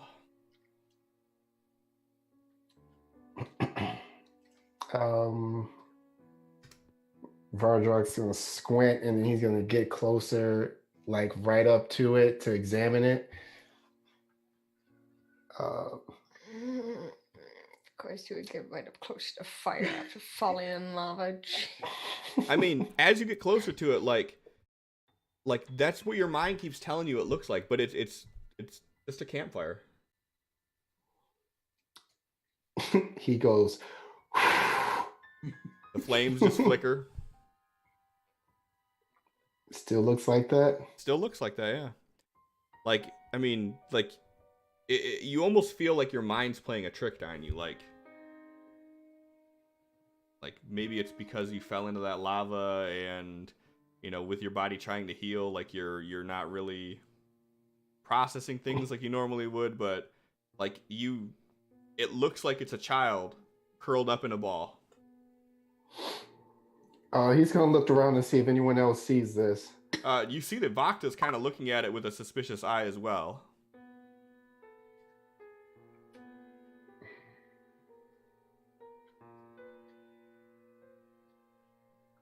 He's gonna look back at it and use control flame to extinguish the fire and see what happens. It does not extinguish.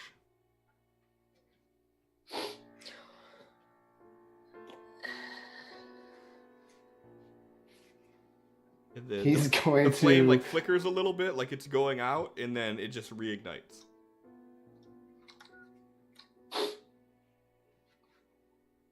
He's gonna take his open hand and do this through the fire. Your hand goes right through it. You feel the heat burns your knuckle hairs a little bit that are left that didn't get burned off in the lava.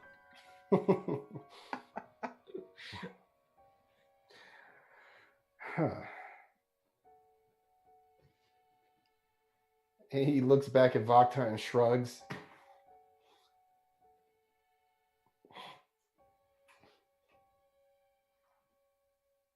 I don't know. It's like, well, I can't put it out. It's not like a normal fire. Someone else is controlling it. That's great to know. Why? What? I don't understand. I don't know either. We should get going anyway. And it's like just pitch black out. Like the only light is just the fire that's echoing out. But Vardrak, as you're like looking around the woods, like you could see like a mile away.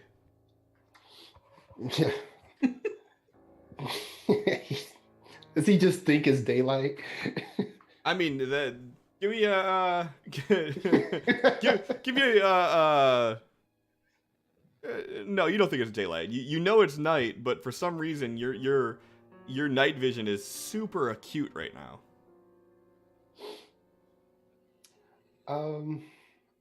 For reasons he's gonna know that, you know, and he's experienced this before, but he's just not gonna say anything about it.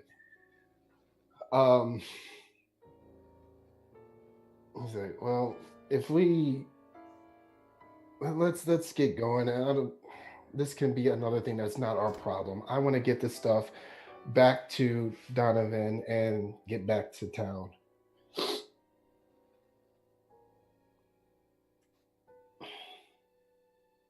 Yeah, we should get going. I don't know that I want this to keep burning, but let's just go. And as he starts like packing up stuff, he's gonna look over to you and start speaking Infernal. And I think when we get back to town, we should leave until there from now on. I don't think that she's cut out for this life. And devout followers of Tiamat are not around every corner. So it would be better for her to teach what she knows and stay out of harm's way. Not to mention the fact that you don't see many Dragonborn around Amethil, period. In Infernal, she replies with, "That's probably a good idea. We can keep her at the temple and she can better her craft and practices and help the kingdom out." Yeah. She walks up like, Well, what are you guys doing? That sound is so weird. Professing our love for each other. You. She would be so excited about that. She wouldn't say ew. Are you kidding me? No, she's excited. I when know you guys my don't, lies. When you're not professing your love for each other, it's exciting. When you are doing it, it's you. The prospect of it is great, but when it actually comes to fruition, then it's like, I don't want to watch this. It's nasty.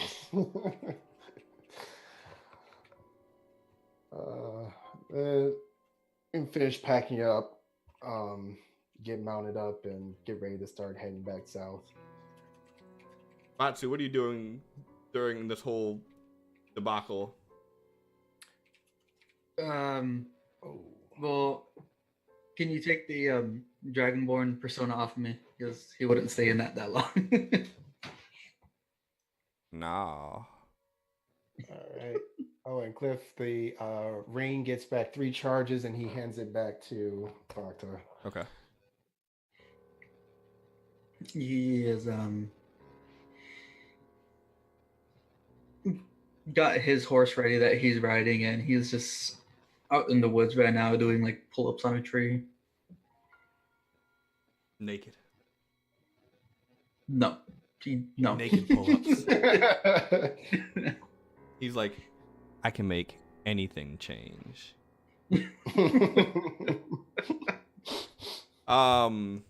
Okay, so yeah, so you see that everybody's getting ready and you gather everything up and you guys get on your horses, you start trotting away. And as you start trotting away, you just see this flicker of light behind you.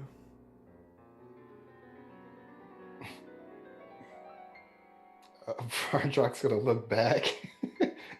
As you turn to look back, you see this flame get up and start following you, and it looks like almost like a lost child wandering. He turns back around, and he like gives like Vakta a little elbow nudge, and then like points back. Real subtle. And Vakta turns around to look at it. Yep, Batu does too. Yeah, he's not subtle. Yeah, I mean, as you guys look back, you see this like sentient flame that almost resembles the like silhouette, the shape of a child, like following you guys.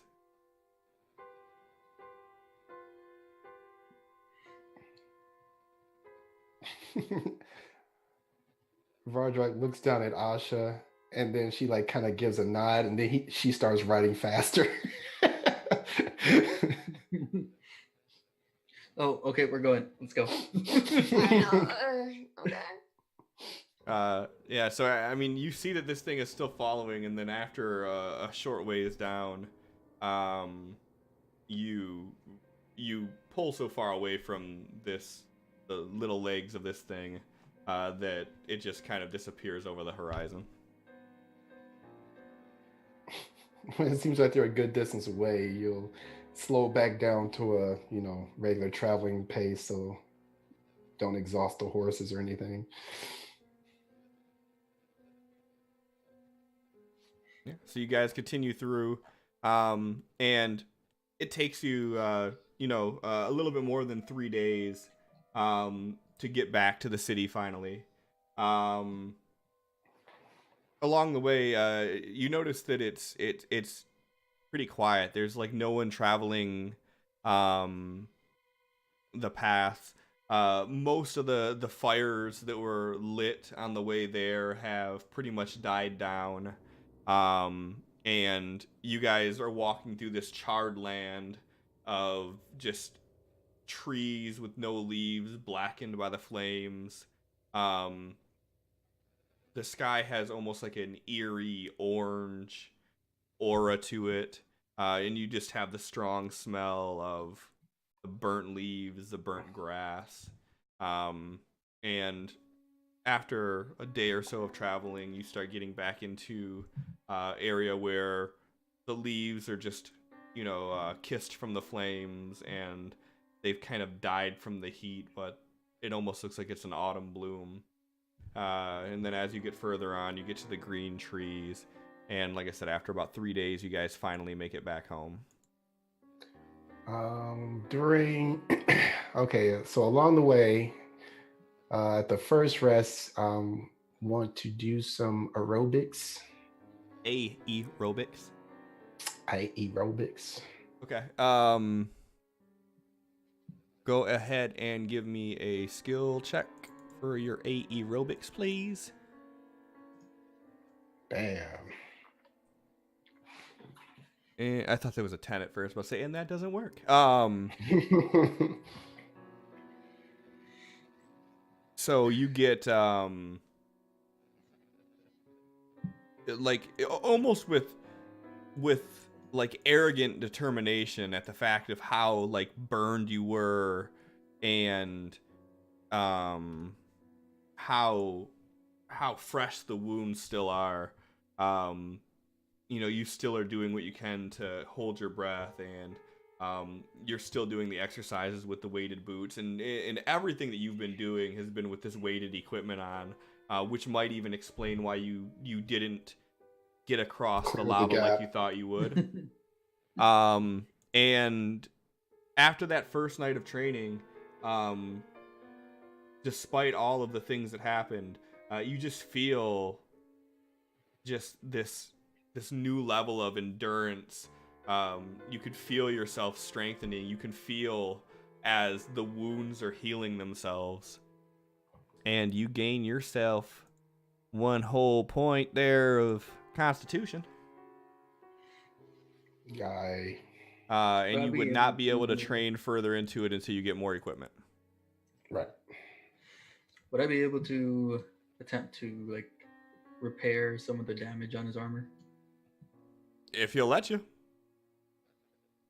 How do you approach him with this? So he comes and he like a little bit after you're done training and you're setting up for what you can to sleep.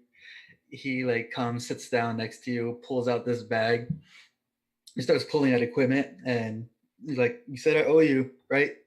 He pulls out his makeshift setup. He's like, "I can try to fix what you got right now." He like kind of narrows his eyes at you. And, do you know what this armor is made of? Doesn't really look like it's made out of metal. Insight. My best. Jesus Christ, that's your third 20 tonight. Go ahead and give me another. You need to say that 20 for my repairs. You can tell just by the way it looks, and through your adventures thus far, that it's made from the scales of a black dragon.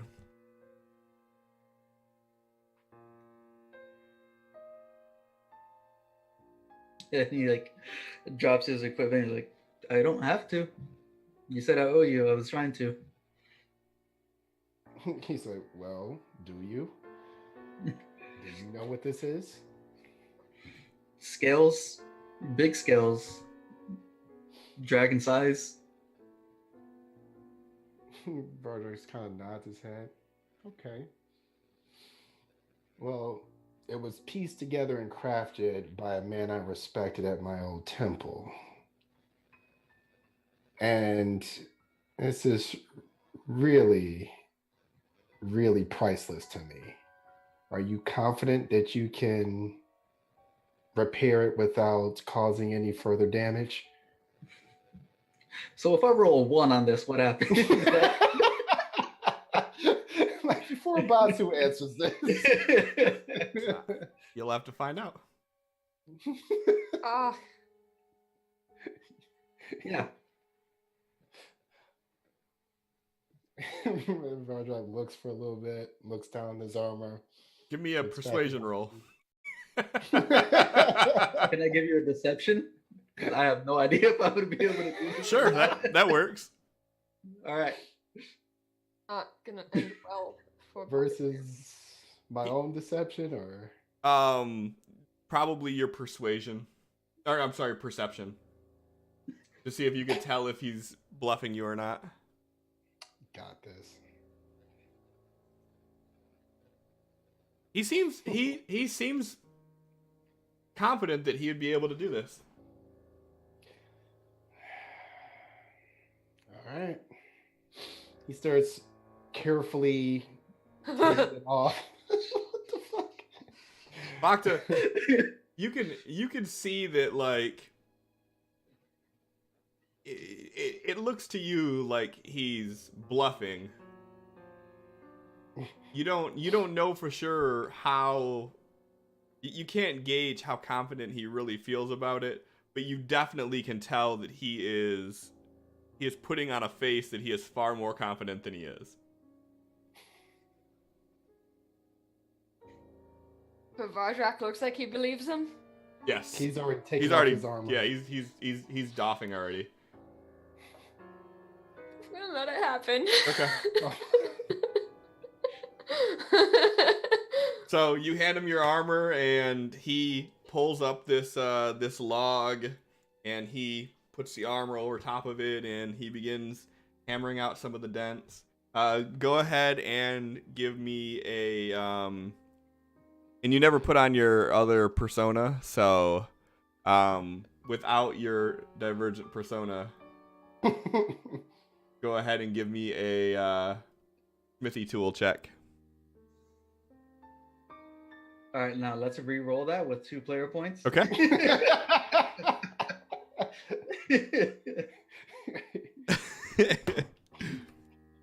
Okay. That's more like it. It's a little better.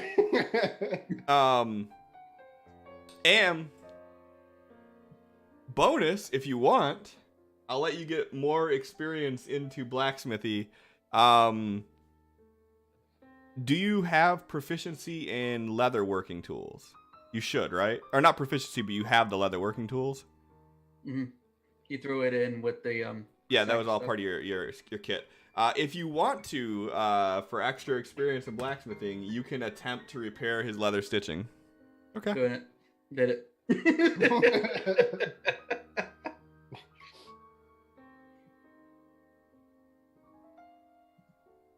All right, so Vardrak, you see him take the armor. Like I said, he puts it over this log and he starts banging out some of the dents that are in it. And after he does that for a while, you see that he's like pulling out this kit and he's like sewing some of the leather straps back together. And he's not able to do any of the nice embroidering that was on there, or the stitch work is definitely not nearly as fine as it was when you first got it. But he does a good job. He puts the straps back intact, and it feels tight and snug like it's supposed to. And he was able to buff out a lot of the blemishes that were on the scales themselves. So yeah, he hands it back to you, and it's in much better shape than it was when you handed it to him. All right. I'm assuming he would have removed the weighted shit before he started working on it. So he's gonna leave that off and just put the armor back on, and he's like kind of moving around in it and feeling it out. He just kind of like gives his nod of approval. He said, "Tell you what, let's go for a walk." He looks back at Vakta and Ukto and like, we'll be right back. Is this before you guys get to the? Yeah. Okay. He gets up, ties his sash around, puts all of his equipment away, and he pulls out this jacket from his bag, and puts it on, and starts walking. Wow, you put a shirt on. So he's going to walk over just outside of, the immediate sight and sound of the rest of the group. He says, you do good work. I'm impressed. He pulls a knife out of his underneath the sash and flips around a little bit and hands it to him. Like, I tried showing you this earlier when we first met. This is homemade. Takes the knife and looks at it. And what is he seeing? Solid white knife. It got a custom symbol sketched into the side. He kind of like flips around his fingers, checking the balance and everything. So It's a little off balance. You could tell that it was homemade. What's so special about this? And he holds it. He's like, the tip of these, they're made for puncturing. It's good against armor. I haven't seen that many around here, and I try to supply people that I trust with them. It's good for, if you're not supposed to have a weapon somewhere, you can hide this easily and puncture through stuff. Very nice. I would say this is more of the Queen style than my own. But I will consider it. And he just kind of like hands it back. He hides it again. Speaking of when we first met, and you notice him like just kind of like moving his shoulders around. He says, "You made mention of something," pulls out his shield.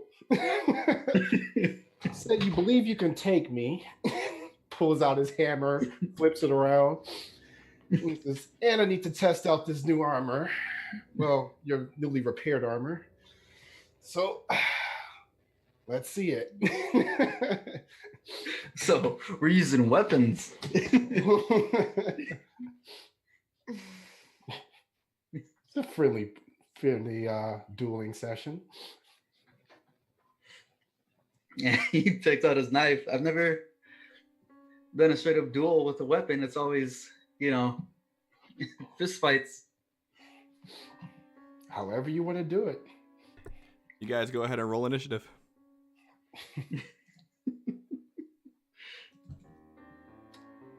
He's not even gonna. Well, he's probably gonna win anyway. I was gonna say he's not going to. He's gonna insist that Vivian.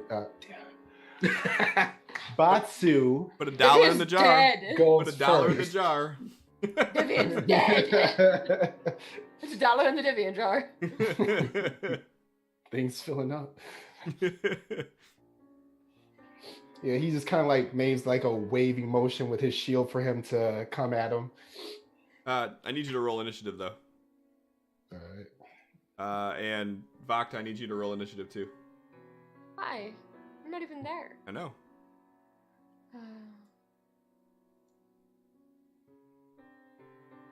Why is it -1?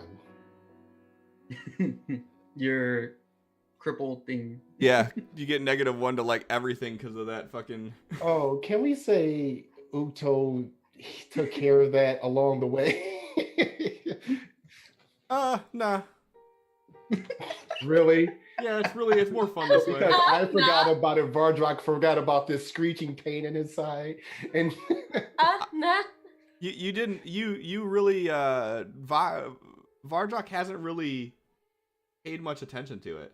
With all the pain and shit that you've been through recently, like this is just like it's just another day in the park for you. oh, okay. All right. Batsu. Targeting Vardrock. Awesome. This is how I saw today going.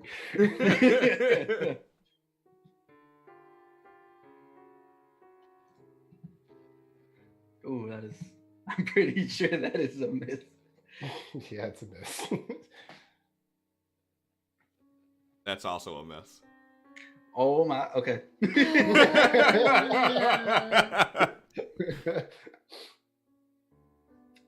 Do I want to? Thought you said you could take him. All right. Who said that? So,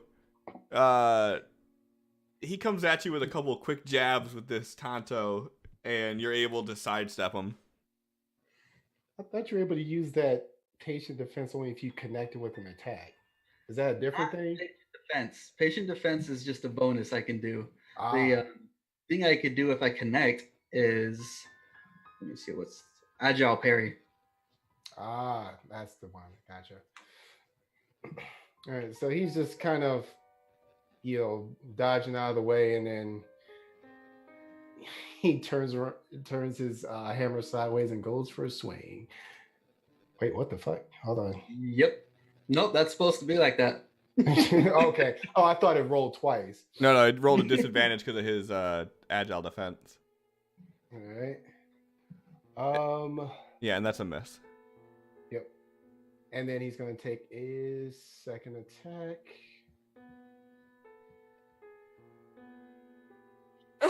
He's going You to. dropped a 20. We are going to use his lucky feat. Oh. And roll his additional 20. And go ahead and roll damage, and when you drag your damage out, hold shift. All right.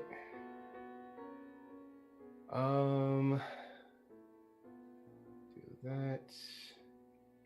But to slap all of his smites and shit on there. I know.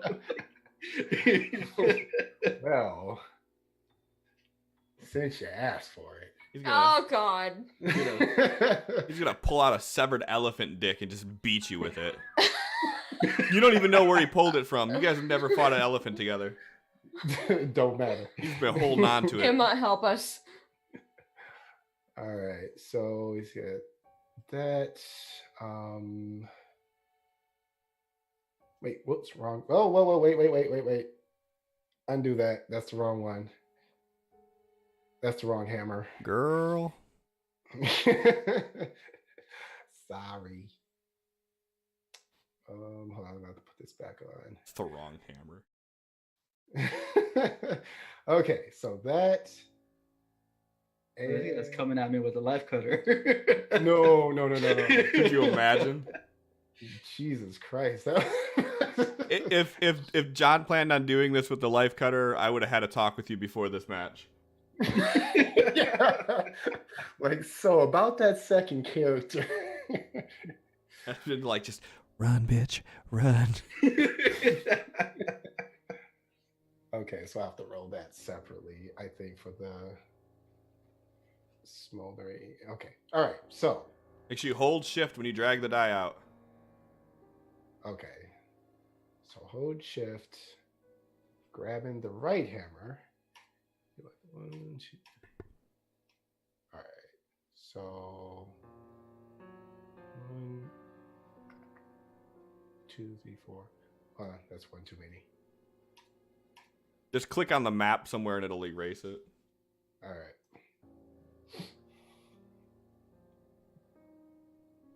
Yeah. He said, oh, yeah. So, Wait, I didn't do the other effect yet. No.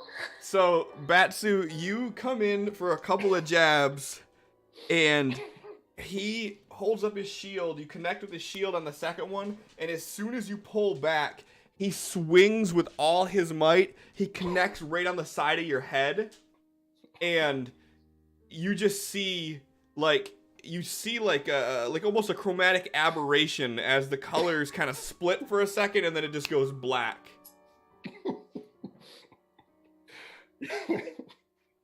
Well. Like Vardrug's pulling back, going for the next one. You're like, oh.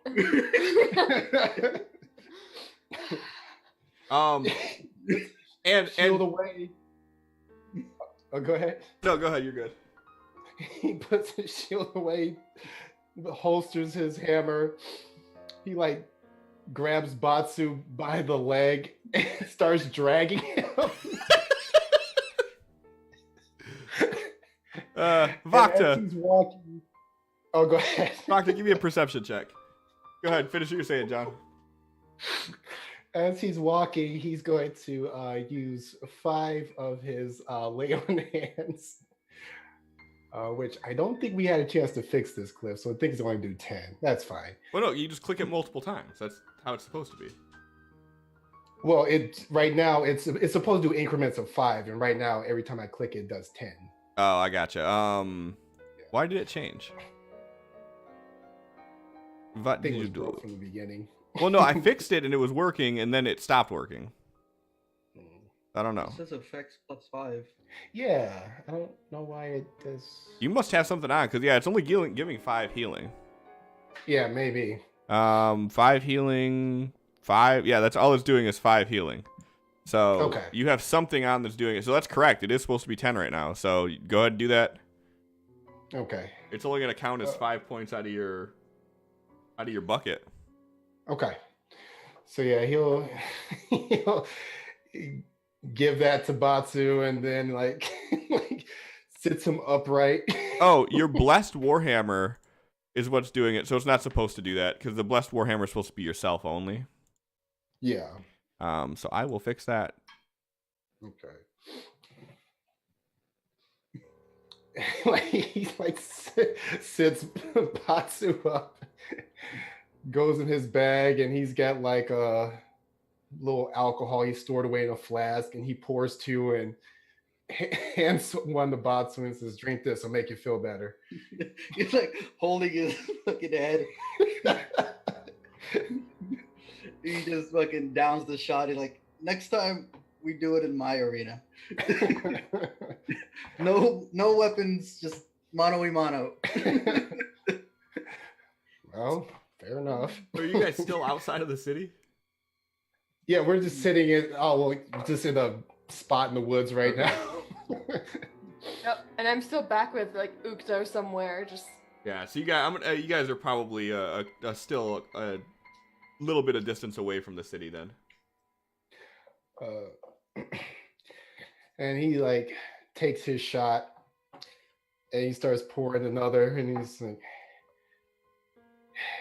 "You know why I saved you earlier today?" Oh, you could do He's this. like rubbing his head, like, "So you can kill me now?" You didn't die. You just took a little bump to the head.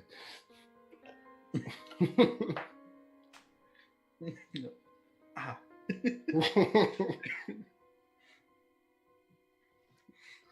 I saved you because I don't know what's going to happen in the future. And as you can see with today,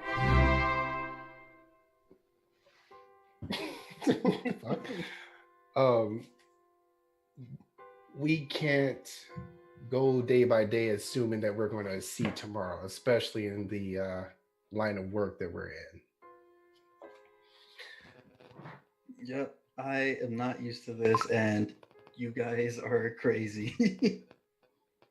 Yeah, I'll take that as a compliment. But in your short time traveling with us, you've seen what we do, and it's not going to get any easier. I had a friend that I could depend on. And before that, a brother. And my hope was that should something happen to me, I could have someone I could rely on to watch over my Vakta for me. And I needed to see what sort of man you were. And the best way that I know to get to know someone is to fight them. Expected a little longer fight, but nonetheless, when most people turn and run the other way, you stood up to me and fought. And I admire that. He's like rubbing his head. It's like, I've never backed down from a fight. Seeing what you could do, you squared up with a fucking 50-foot demon. But like I said, I'm not backing down from any fights. Do you and your people planning on staying in our kingdom? I've been talking to Vakta about it, and it's safe for my people. I like that. And we can help with that. As long as my people are safe, I'm sticking around here. If your people can continue to help the kingdom and also help Vakta and her handmaiden with whatever they need, then your people will always have a home in my kingdom. Do we have a deal? I told you before, when we first met, I told you before the demon, we have a deal as long as you want it. Yes. I meant no disrespect by not returning the gesture of cutting my hand and shaking on it. It's just, with this weapon being tied to my blood, I didn't want some unknown passing on to you. Right, I don't really want anything to do with that. I would imagine not. Well, we should get back.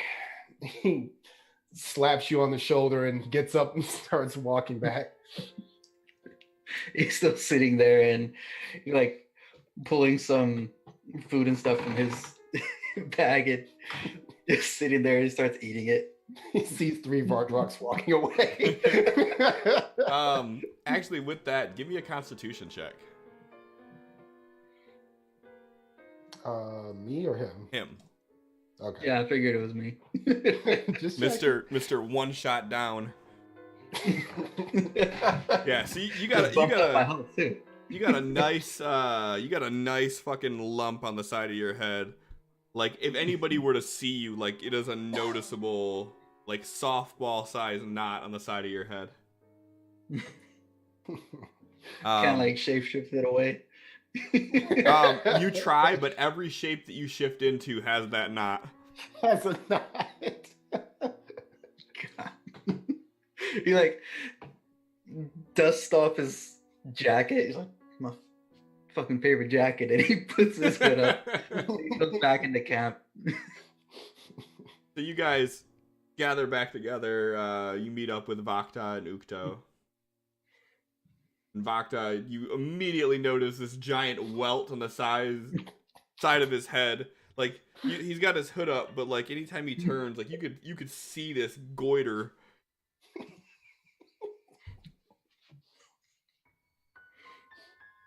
I immediately look at Fardrak. What did you do? What do you mean, what did I do? We had a talk, and we had an agreement. Batsu walks past like both of them. He like, we made a deal. And he lays down. Like, we're fine. A deal? He points Don't at lay him. down. You're Like, gonna get a concussion.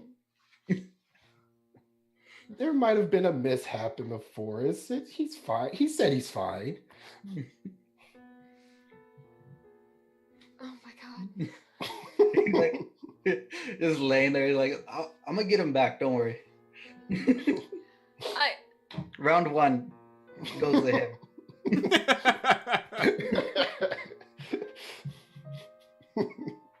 back to just rubbing her temples and just kind of just like, round one. Oh my god. He's like, it's okay. I like him now. Oh, good.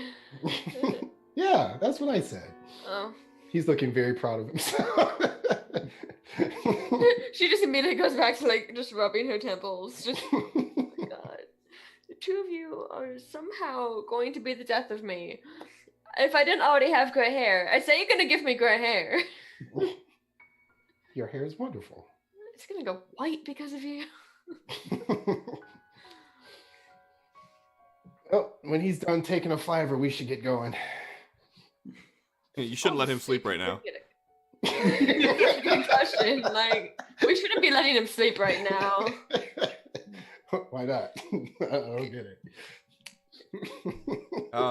So you guys pack everything up and you make your way through a couple hours journey, and as you are approaching the kingdom of Dracarius, everybody go ahead and give me a perception roll. I'm good at that. I'm always waiting for Cliff to say, yeah, it's all on fire. Any day now. So Batsu and Vakta, you two are the first ones to notice that there are giant stone walls. Yes. I got my wall. Oh, at least someone got a wall. It's a good wall. It's the best wall. Oh, it's all gray. And finally, as you get within 50 feet or so, it finally clicks with Vardrak what he's seeing. He's just got this ear-to-ear smile, but of course it's him, so it looks creepy as fuck. Cliff, it's all gray. I want to see my wall. Seriously? It's all gray. You motherfucker. Well, that ruined it. Like, I was hoping, like, as I said it, I right-click, I shared it, and it was going to be like, ah. No. No. The random forest area you loaded were loaded just fine. Yeah, so apparently, for some reason, it doesn't want to load JPEGs. And I like all the new maps I made have been JPEGs because I can crunch the size down, and it's not, you know, not Quit trying to be huge. efficient. Not huge. But Bigly. for some reason this wants to be a bitch. Which really sucks because I don't, god damn it, I'm gonna have to add all the pens back and everything now. My life is so difficult. Y'all, pray for me, y'all. And I know that this one's my house. I can see it. Pray for me, y'all. Draw.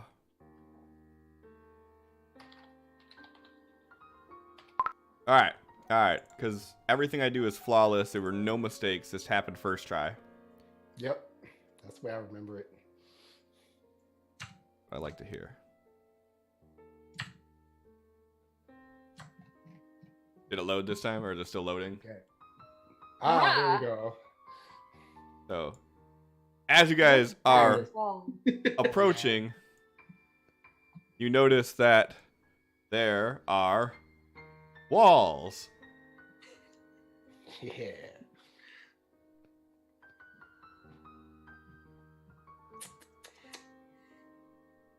Vardrak, this is looking just so happy. The last day of the trip, he goes into his wood elf form. Yeah, we're gonna proceed inside. Greeted by some guards at the gates. Huh? There are actually, yep. Yeah. Where's guard one at? Turns and runs. You don't see guard Did he ever one, come luckily. back? Ow. All right. Yeah. So that's what you see.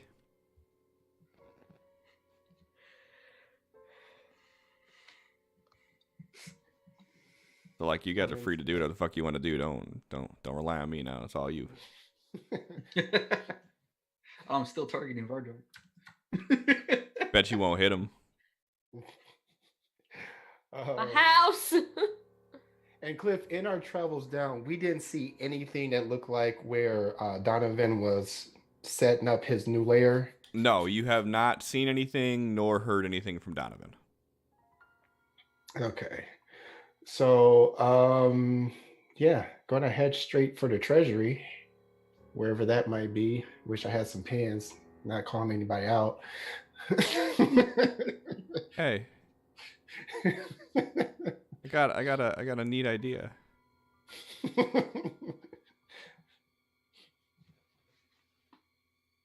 As you walk to the treasury, you notice it's on fire.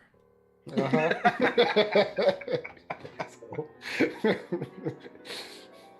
like adding pins as you're saying shit. Look, the pin's right there. It's there. It's been there the whole time. Yeah, it was. And I'm assuming everyone else is returning the horses. Oh yeah. Ukto takes the horses, her and her sad horse, and she lures the pack back in and gets that all taken care of. All right. So, are you ready, John? Oh no. Go ahead and give me a -2 roll on the treasury table. Oh no. -2. Mm-hmm. Sin, give me 2d20. 2d20.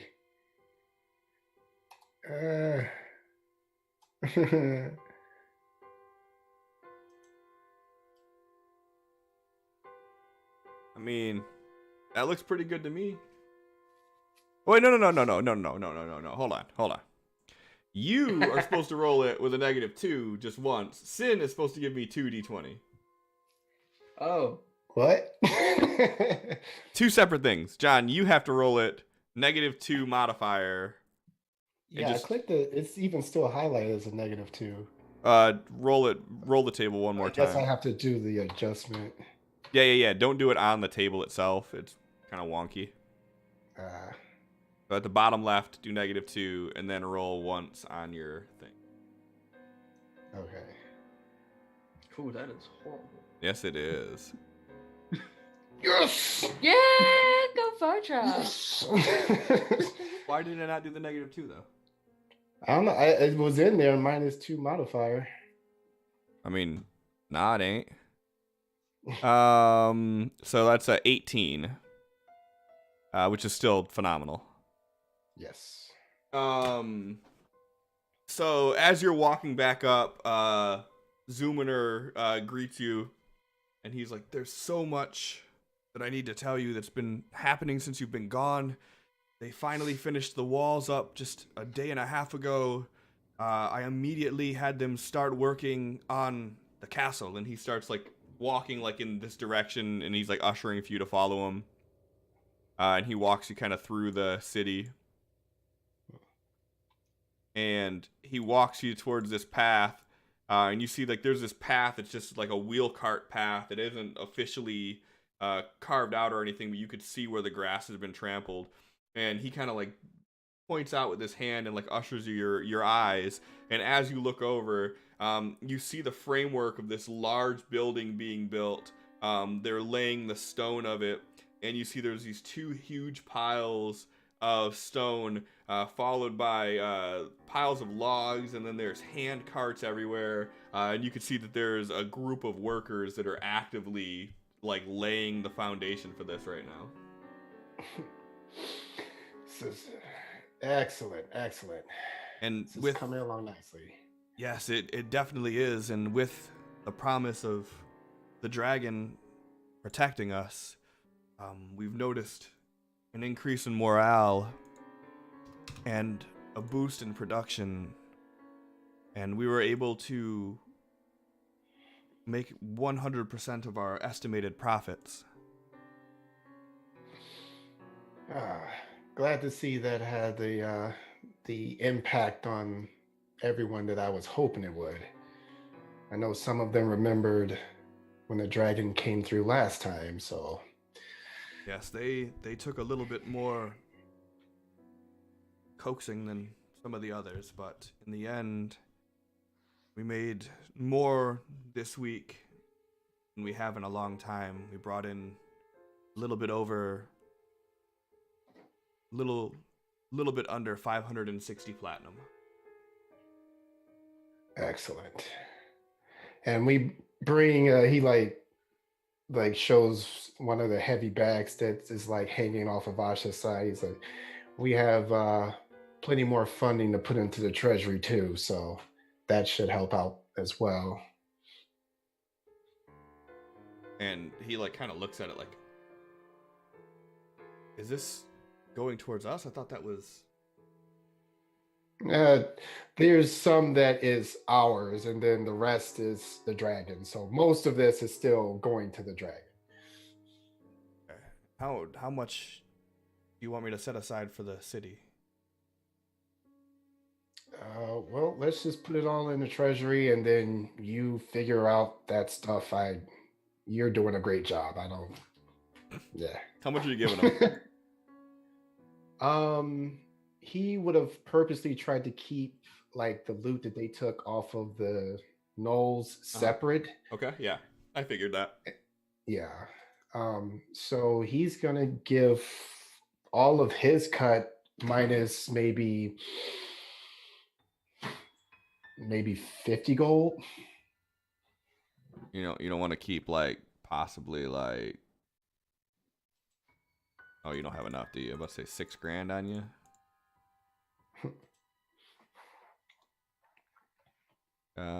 Okay. All except 50, you said? Yeah. So 525 times 10. Needs something, he just pulls from that 3, anyway. 8, 6. So 9,116 gold total. We'll leave you with 50, and I'll add that to the treasury. 6. You know what? Before he walks away, like Vardrak's gonna take like a handful of the gold he was gonna have Zoomer deposit. Mm-hmm. How much would you say a handful would be? Like 10? Okay. So he's gonna take 10, and as they're like walking back, like as he sees people, he's just gonna be just kind of like flicking gold at the random people in town. Here's a gold peasant. Here's a gold peasant. I'm your king. Love me. There's some paper towel. Yeah.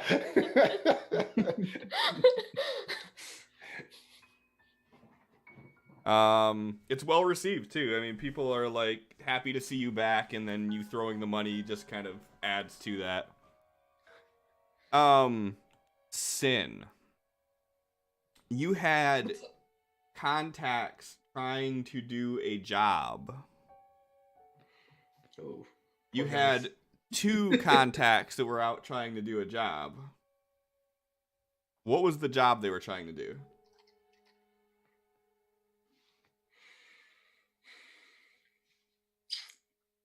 They were trying to go to Durian, take over that whole underground gambling thing that's going on. Mm-hmm. It was a huge failure. Oh no.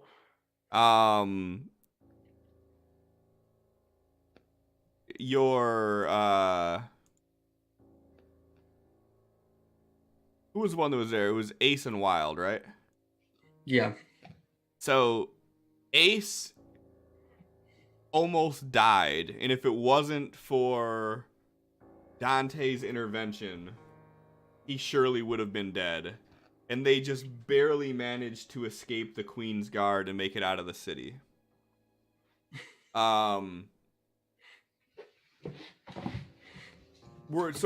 Were you like searching out your group as you guys were coming here?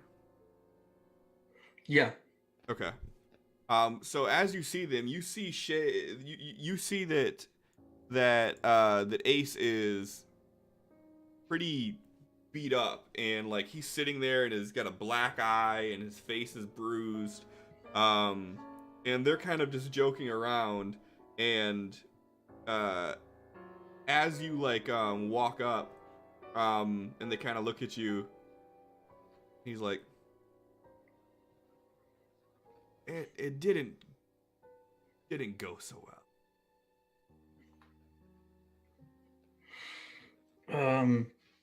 We're gonna have to stay away from there for a while. If you ask me, I think that we're all right. If you ask Dante, he probably would say something different. Right. Dante's like, this little shit almost got us killed.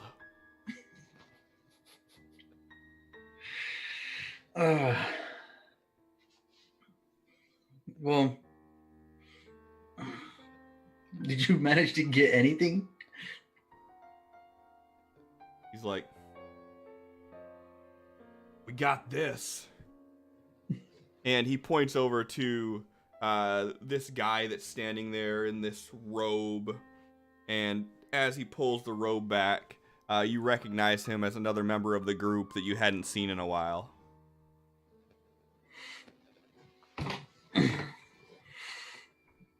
You guys recognize this guy? Everybody recognizes him. Okay. You were in Durian? I go where the bodies are. Right now, the bodies are in Durian.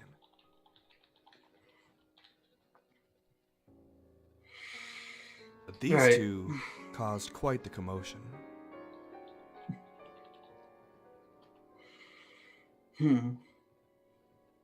You need to keep that shit out of where we're at now. You're gonna be safe here. All of us are gonna be safe here. He's like gesturing to everybody. I'm working out a lot of deals with the new king and queen of this area. You remember that item? You know, that item? What happened? Let's just say I have unfinished business in Dirt. Do you have the item or do you need it? I need it. Otherwise, I'm out 200 gold.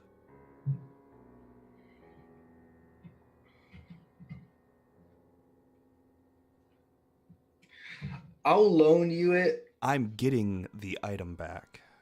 I will loan you the money. I don't care. I want. It will be handled. You help us, we help you. You know how this works. Same as it always has. Talk to Choto. He'll help you. You tell us what you need, and we'll tell you what we need. Rather talk to Hitch. Enjoy his conversation more. Oh my god. All right. Hitch is the one that doesn't talk, in case you guys are curious. I look over at Hitch and Megami.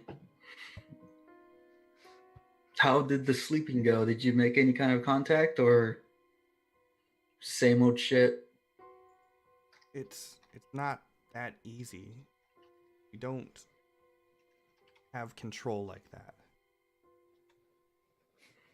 Right. When it happens, but we're glad you're back though, and safe. Yeah, he like pulls back his hood. What happened to you? I fell. She like reaches out to like touch pulls it. back his he pulls back his sleeve too, and he like shows him his hand. Is that a burn? He's like looking at it. Like, I've been out with these guys trying to make things work for us. Like, And you how's see that what I'm going? you see what I'm going through.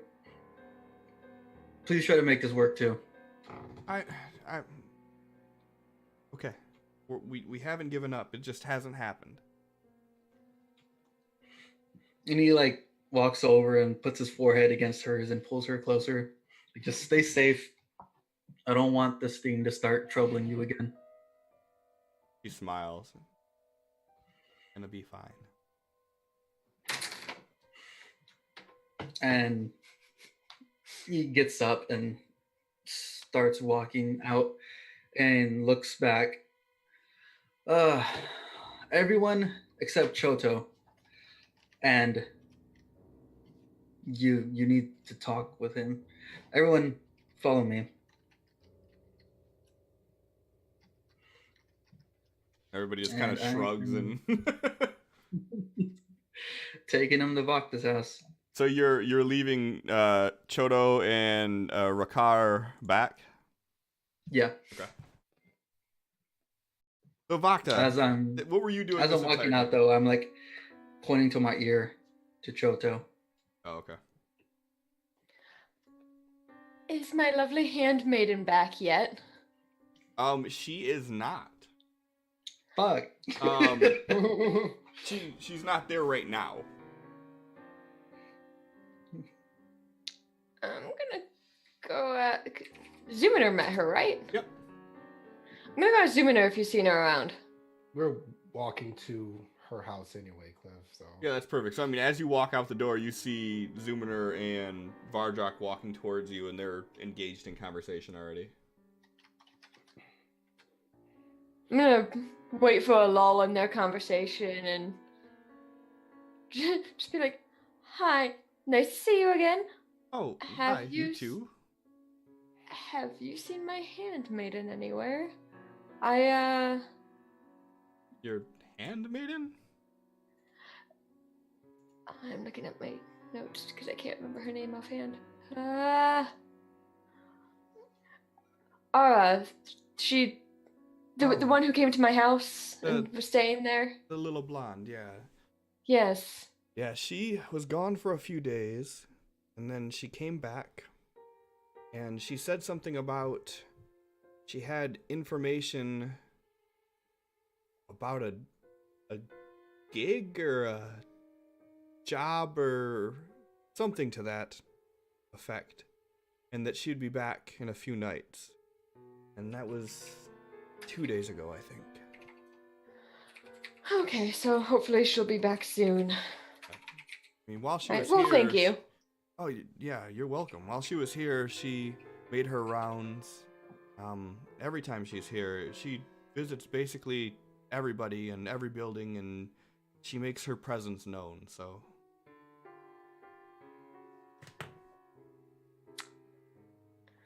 Oh, well, that's good to hear.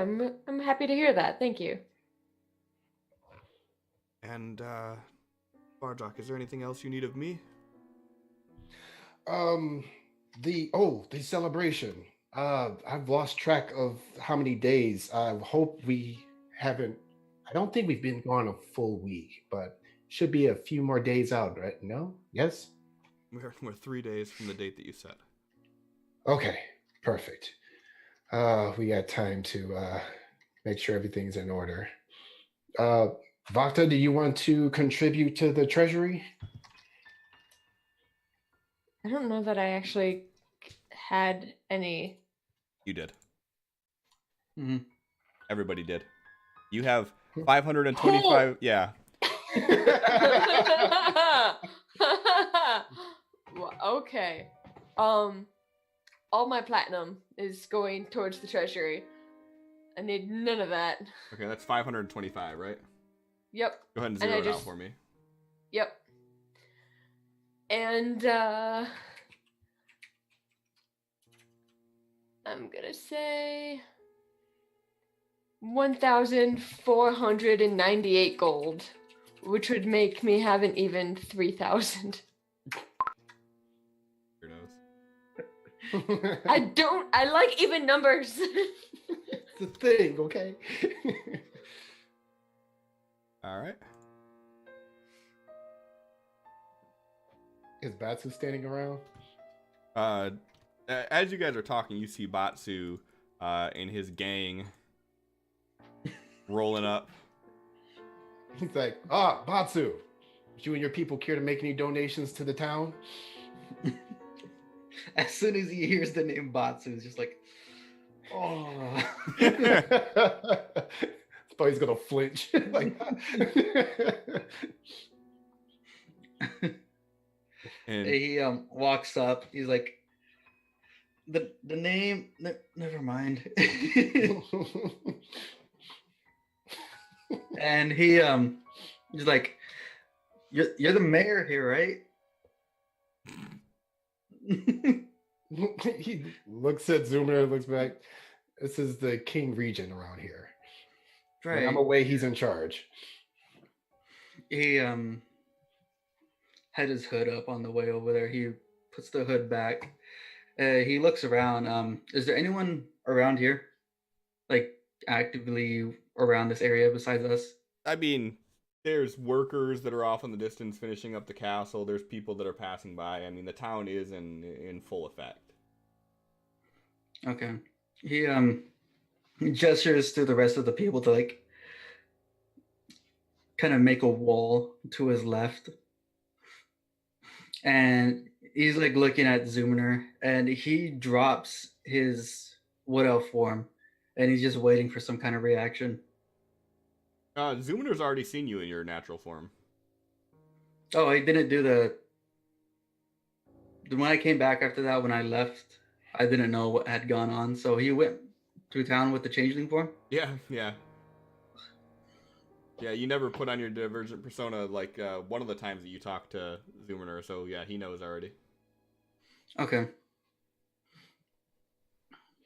Well, that still works out. Am I gonna have to hide this every time I come into town? Why would you do that? People don't trust my kind. And he looks over at Vardrock and he's like, even the king once said, people of my race shouldn't be trusted.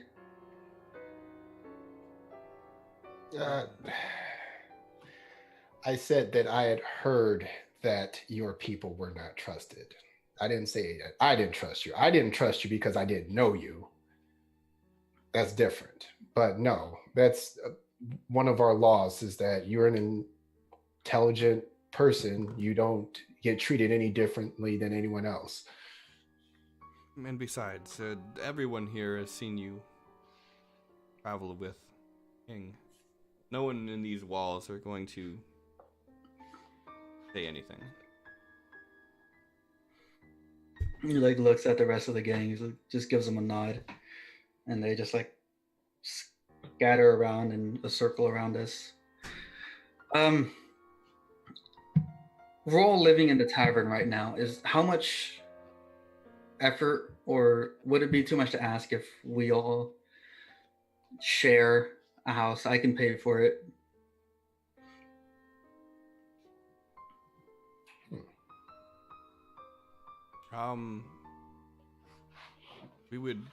We have the materials for it, but would it be for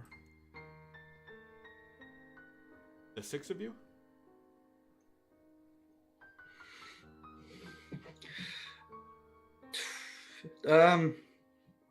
Six and possibly one more.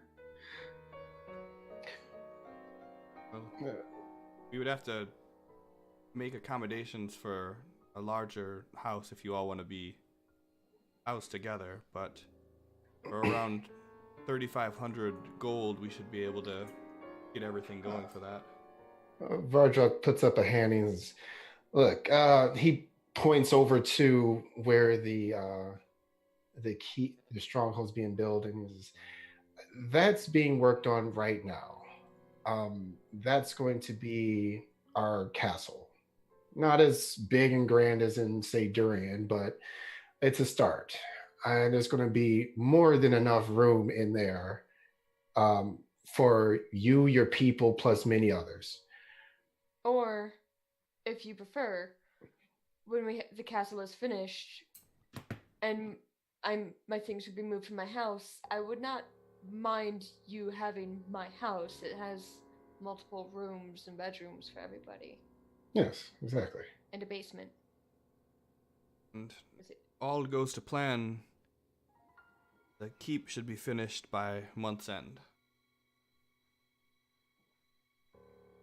So yeah, instead of waiting for construction to stop on that to start on your own place and having to pay it, just contribute as you have been, and as long as you in particular keep coming with us on our journeys, then your people get to stay here and live tax free.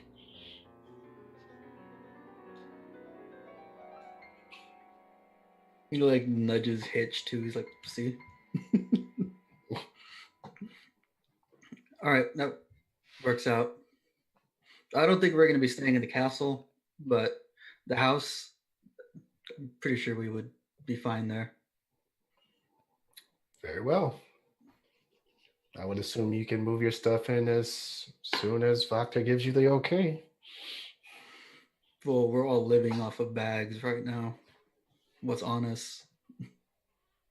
If Ukta wanted to live in the basement, but if she doesn't mind moving up to one of the spare rooms upstairs, there's probably plenty of space in the basement for everyone, and I think everybody could fit in that house. If she plans on doing any more training with the priests, could probably set her up in the temple too. Actually, Zoomer, that might be for the best. Because she's going to start some very intense training under Uathor. So she will not be accompanying you? He's like looking just to make sure that she's not within earshot. He says, no. I will get her set up in the temple. And is Brother Uathor expecting her arrival? No, but if you see him before I do, let him know that this is the direction we're going to go with her. She knows the good book in and out as well as I do, so she would be an asset to us. But I fear she's not cut out for this sort of life. Very well, I will get her residence set up in the temple, and as soon as the keep is built, then the house will be free for you and your people. Excellent. Have you seen or heard any commotion from maybe a direction that Donovan has maybe started to create his new lair? I've heard a few whispers of people saying that they thought they saw him off to the east, but there hasn't been any further contact since he left. Yeah, didn't expect so. Okay. We're going to tie up a few things here, and then we will head off to make sure to drop off his treasure. All right, well, if you need me, I'll be back at my residence. Excellent. Oh, and Vakta, you don't have to carry all that stuff. You could put it down if you want.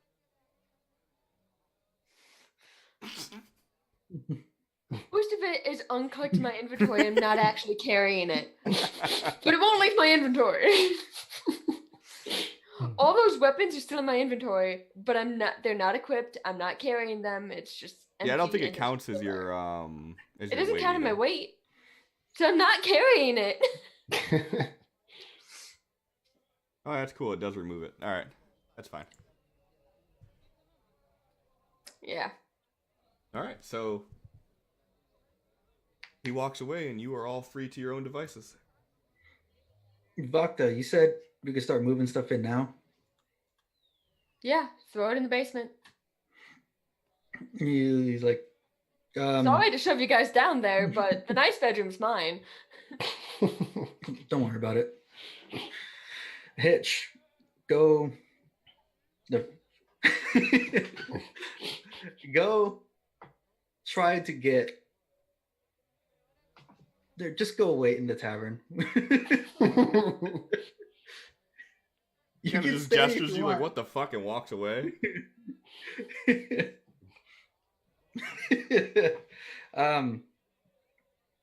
He like puts his arm around Megami. She was like, he says you're an asshole. Like, I know. Looks at Vardrak. Nothing from the Celestial. They're gonna keep trying, but it's not something that they can force. If they tell me anything, I'll let you know. And he like nudges Megami. I'm sorry. It's just not. I don't directly control it. No, I didn't expect you to be able to force your way into a result, and all I ask is for your best, because whether or not we can get to this place may determine everyone's fate. So it's of utmost importance, not just for me, but for everyone. Like he said, we're still trying. Very well.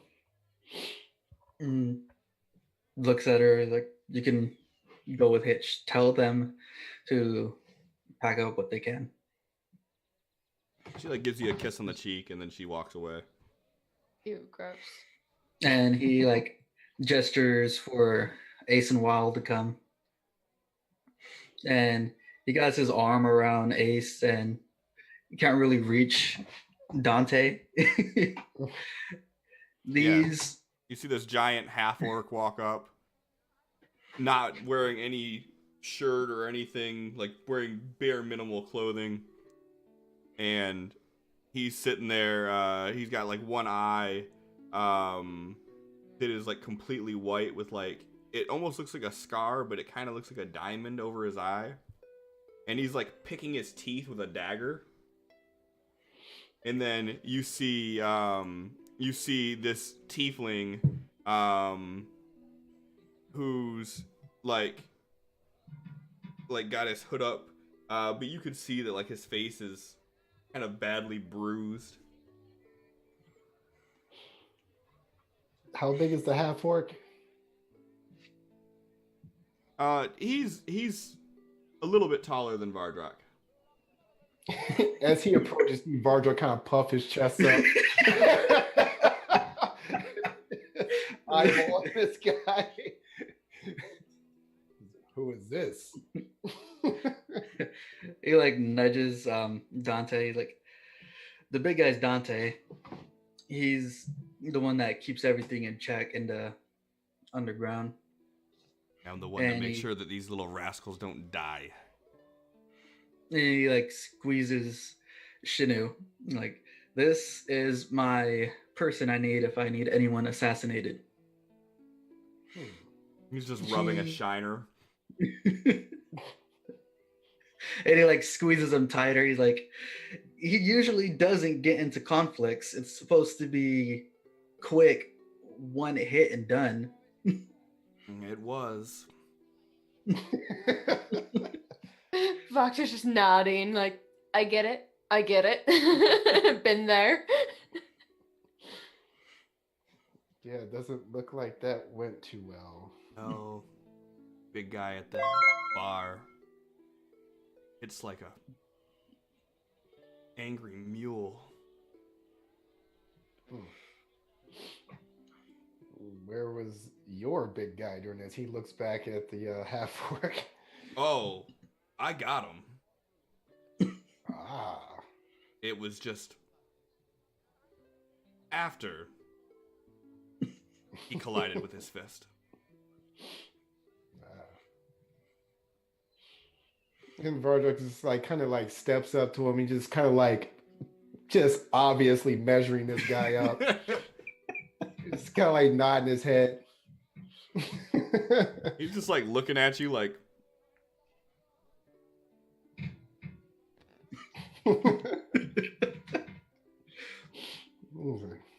Boys, you're both pretty. Knock it off. He looks over. What? I didn't do anything. I was just. They both said it at the exact same time. Why? Like what? I didn't do anything. God, it's... And he like lets go of Shinu. Like everyone that I've introduced you to personally, you can trust that are from me. If anyone else comes saying that they're part of my group, don't believe it. You can trust me, you can trust these others that I've showed you. And he kind of like elbows you and he nods his head back towards the entranceway. There's gonna be another, I think. I need to see how things go with him. But he's interesting. We picked him off the streets because he was wanted. He healed us. He's pretty good at it. He was wanted where? Sea Bluff. All of us were wanted Sea Bluff. Oh, well, I guess that doesn't matter anymore. Oh, the wanted posters are burned Just up. keep him away from the cemetery. What? Nothing. He's into... He heals us. That's He heals what we've them. seen of him so far. Like I said, I may bring him with us a few times to make sure he doesn't do anything here, but In your cemetery. That makes me feel so good about traveling with him. As long as you're alive, you're fine. Not as tight. His job to keep everyone alive, from what you're saying? Yeah, something like that. he does good at keeping people alive. So he's not going to try to kill you. He creeps me out.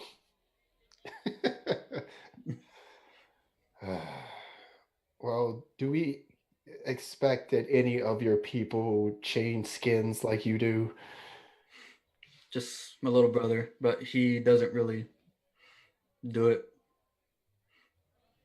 Okay, well, keep your normal faces around town unless you let one of us know for what reason first, please. Yeah. All right, so we should expect some other guy to come at some point who... Batsu changes to look like this human with torn up face. Like, it looks like his face was removed and stitched back on. And I guess since he's not wearing a shirt right now, from his shoulders down to about his middle of his chest, again, just looks like it was removed and put back on. He's got like the clear, like, almost like autopsy scars, like the V incision down the neck and like straight down the chest.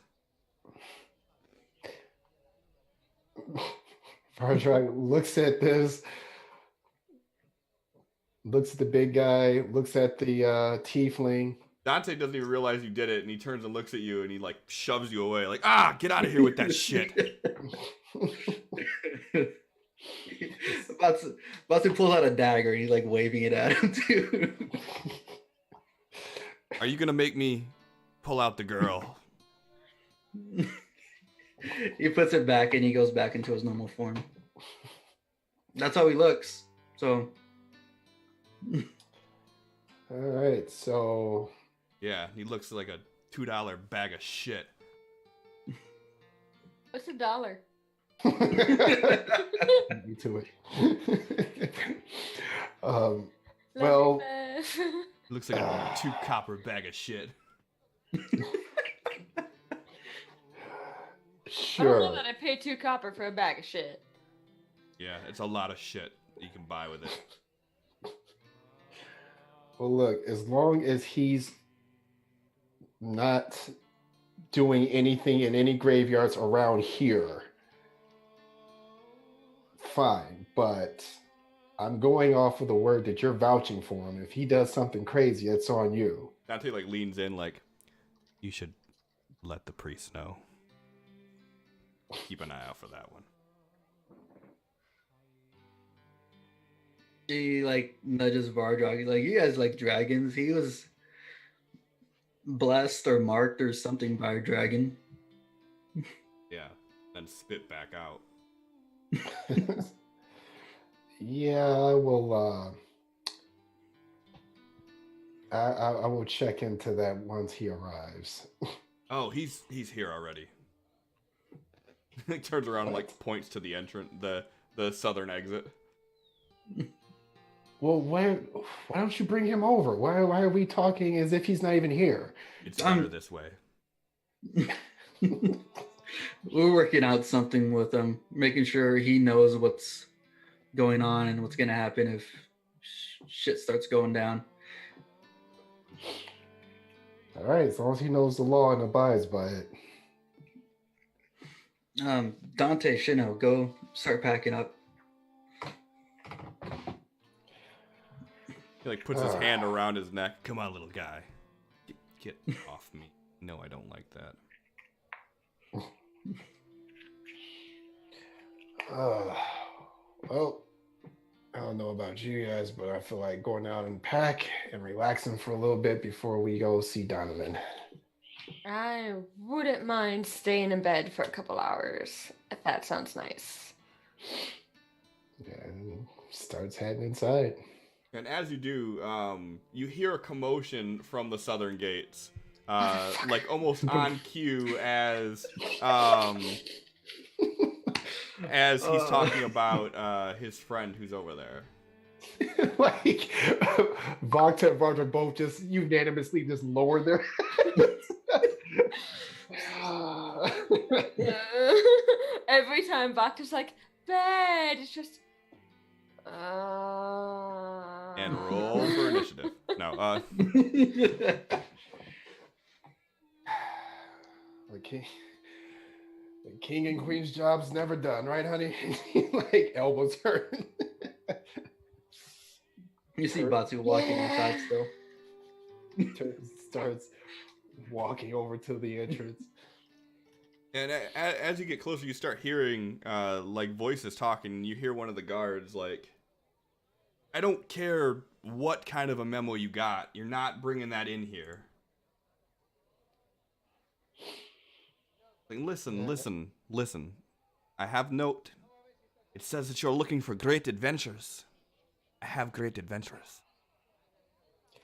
And Vardra walks up and says, he says he has some great adventurers, huh? Ah, man with good taste. I'd like to introduce myself. Ian Normala. I am a purveyor of fine and exotic goods. Like my friends here. And as you like look behind him, there is like this chain gang of people that are shackled by the neck. Their hands are shackled together and their ankles are shackled together. No! Nuh-uh. Vardrak walks past them and he's like looking at them like their inventory. Yeah. So you see that there are 3 humans, a dwarf, and an elf. And then at the very back,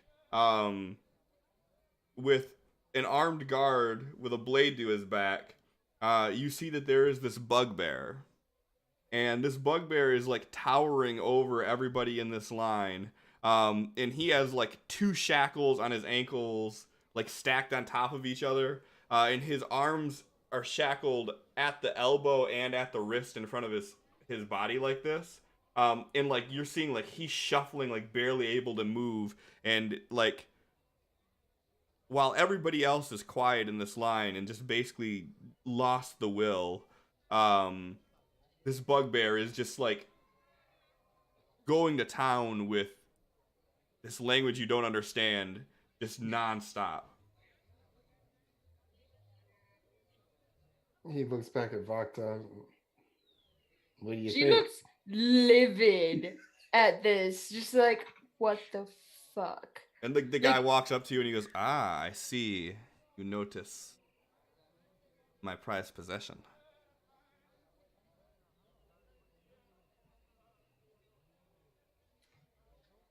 He walks up to People which are one? possessions. He is not a person. He is And the rest of them? the same. They are instruments. They are instruments, and I am but a seller of beautiful song. Ooh, you got 2 seconds to explain yourself before I punch you in the face. No need for that. See, 1. I received notification that you wanted fine adventurers, and these are fine adventurers. They are trained to do nothing but fight and kill. And they just so happen to be affordable.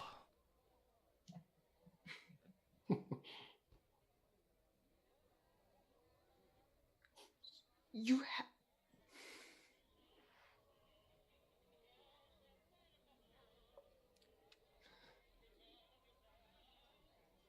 How many guards does this guy have with him? He just has the one guard, it looks like, that you could see.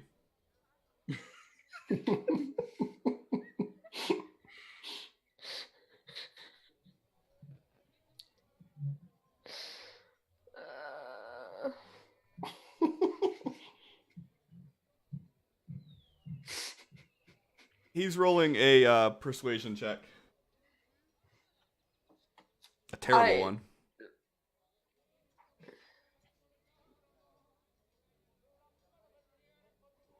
So what would I go against persuasion? Would I also do persuasion or no? You would just do a charisma save. Oh. I'm... Yeah. Fuck you. I'm trying to figure out if I want to stab this guy or not. What would Vakta do? I can stab him.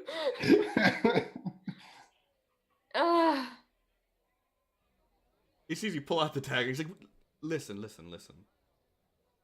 I came at the summons of your request. And you came with people chained, I came not of their own with- accord, and you're trying to sell them. I came with dealing with- adventurers. I came You with... came with slaves. Listen, they are cowards who ran away from a fight that they should have stayed to fight, but they are trained soldiers. I'm sure you've heard of the war on Dulin. There are many battles, much death. These are people who attempted to betray their direct command, flee from the battle. But, luckily for all parties involved, I, Ian Norala, have acquired these fine people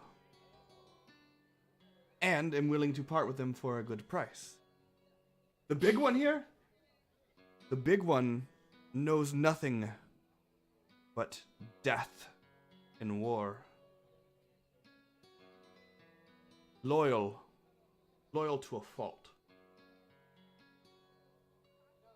And he could be your endless, dying companion, if you so see it fit.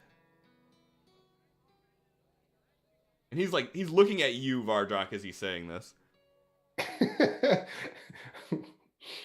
Vakta's just shaking her head throughout the entire thing. Like, if she could set someone on fire through sheer willpower, she would.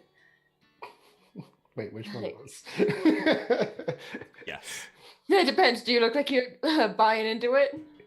He's like looking at this big thing, and then he looks back at the guys he's talking, and he looks at Vakta, and then he like straightens up.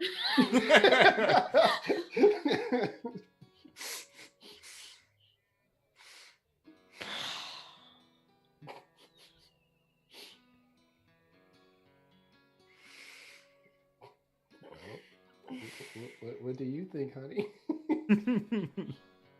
I think people aren't commodities and he shouldn't be trying to sell them. And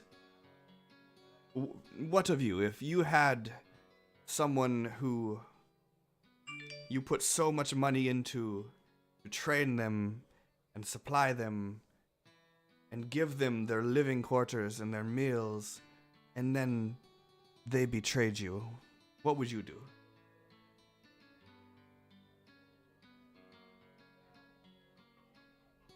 Would you be better off with us just killing them and foregoing this investment that we've made? Or would you want to repurpose them?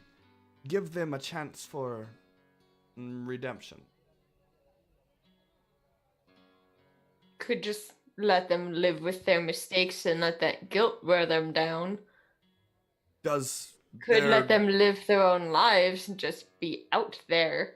And if they continue making mistakes, they continue making mistakes. So you don't coerce them into slavery and sell them. So people if are you not gave someone, possessions.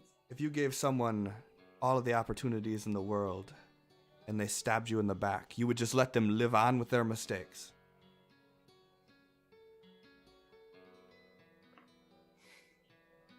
See? I think not.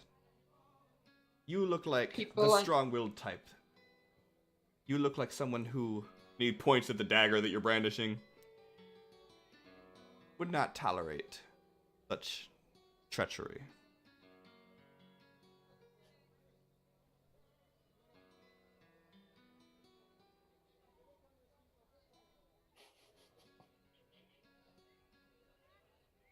So, I offer them but a chance to pay back the kingdom. This doesn't look like an offer to them. This looks like slavery.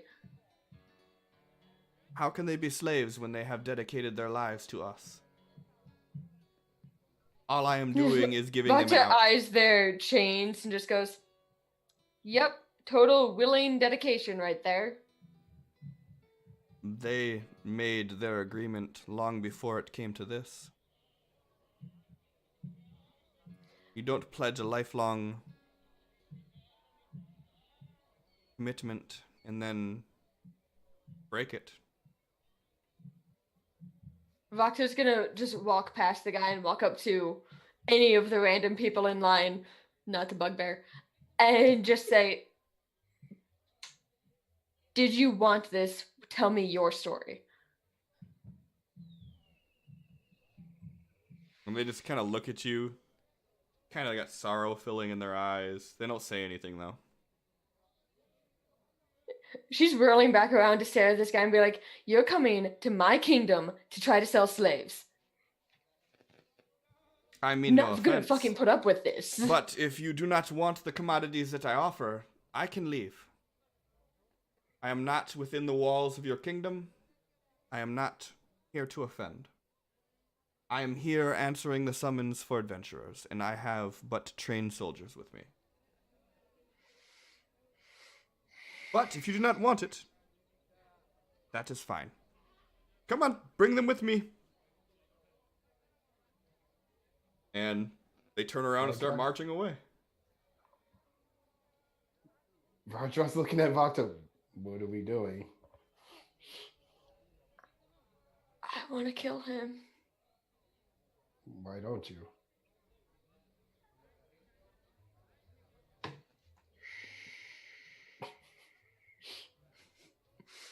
Valid point. And I'm going to hurl my dagger at him. Gonna hurl your dagger? Yep, just gonna throw it. Go ahead and make an attack roll. Hold on. Make sure you do it with the dagger for throwing. Yep. Not sure if that makes a difference or not, but It doesn't. I mean, that would be a hit, yeah. Would he be surprised by that hit? They're walking away. They're walking away. I'd say it's fair that unless you did it immediately as he turned, he may be looking back at you. But if he got a couple paces away, then yeah, I'm pretty sure he's not seeing that coming. Gets hit with a dagger. Knew that was coming. Cool, because if he's surprised by it, it's an automatic crit. Mhm. So hold shift when you roll the damage. Yep.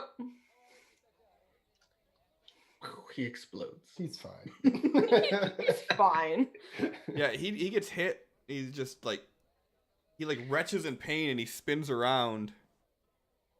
And he kind of like drops to a knee and he's like looking at you. But I do not understand.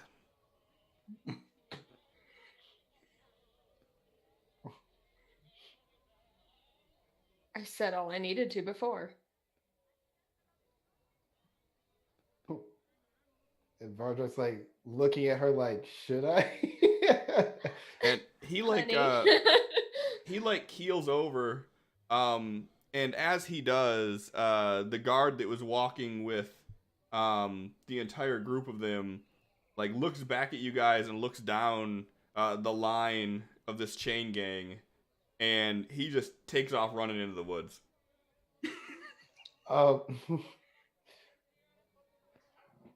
Vardrak's gonna point at him and use a command spell and says return.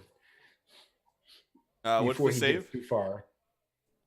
So that'd be 8, 9, 10, 13. I mean, what is it? Wisdom, charisma? 14, 15, 16, 17. So it'd be 17, it'll be charisma. Or hold on, let me see. It might be wisdom. Yeah, either way, it doesn't matter. And as he marches back, Vardrak's gonna like grab him and he says, give me the keys. Like reaches down and He's like, better yet, take off the manacles on the big guy. And he looks to see how the big one reacts to him saying that. Like, does he like turn his head like he understands what Vardrak's saying? Oh, he's been watching this entire time. Like, And he just kind of nods. the guy's like, Like, look, I don't think you're in a position to say no. then kill me. Now you've already angered my queen. Now, do you want to anger me too? Then kill me. He asked for it. Okay. He takes his hand around the guy's jaw, the other one behind his head. He's going to try to snap his neck. As you're doing that, you're just hearing this voice in your head. Drink him. Ew. Ugh. No, he's going to ignore it and keep doing what he's doing. Okay, go ahead and do a strength check. All right. That was supposed to do at advantage, and it didn't. Mhm. I held down. Oh wait, that's supposed to be if it's a crit. Ah, okay. Critical strength check. Rah! There we go. Oh my god, that's so bad. Right, it's so terrible. You just give him a sight like a eh. Caress It's his kind of cheek. like just get it over with and kill me.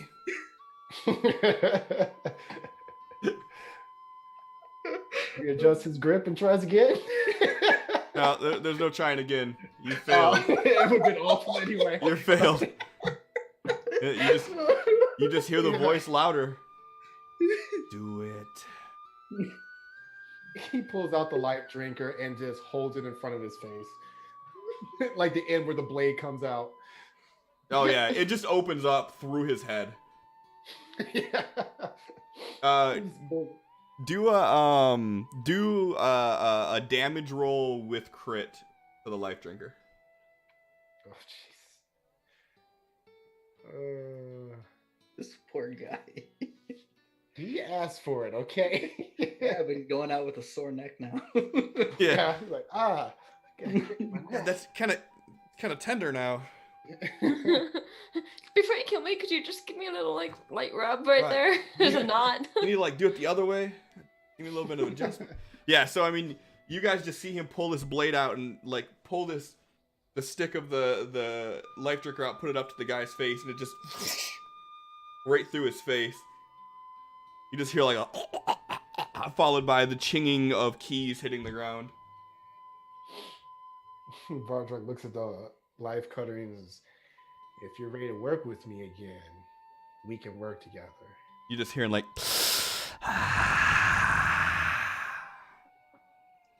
But if you turn on me again or attack my town or anything trying to get at me, that's the last you will have. And here I thought we were beyond these petty threats.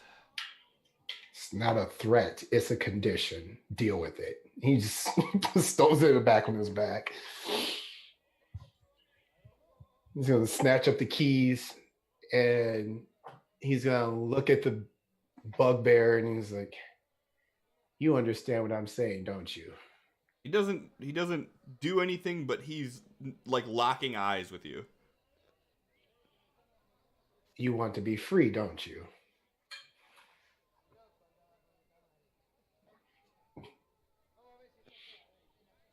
Your condition is that you understand that this is my kingdom. And if I free you, you have the option to stay, but you'll have to work for me. Is that something you can live with? And before he responds, he already starts taking the manacles off. Yeah, and as you get the first one off of his wrist, he breaks free of the other one. And that's where we'll end it at for the night. Oh. Cool. So, yeah. Thanks to everybody that popped in tonight. I appreciate it. I had a good time. I hope you guys had a good time. Samesies. Thank you to Gunther the Turtle.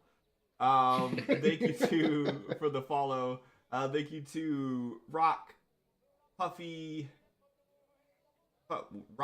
Yummy Yummy. Puffy Yummy Yumi.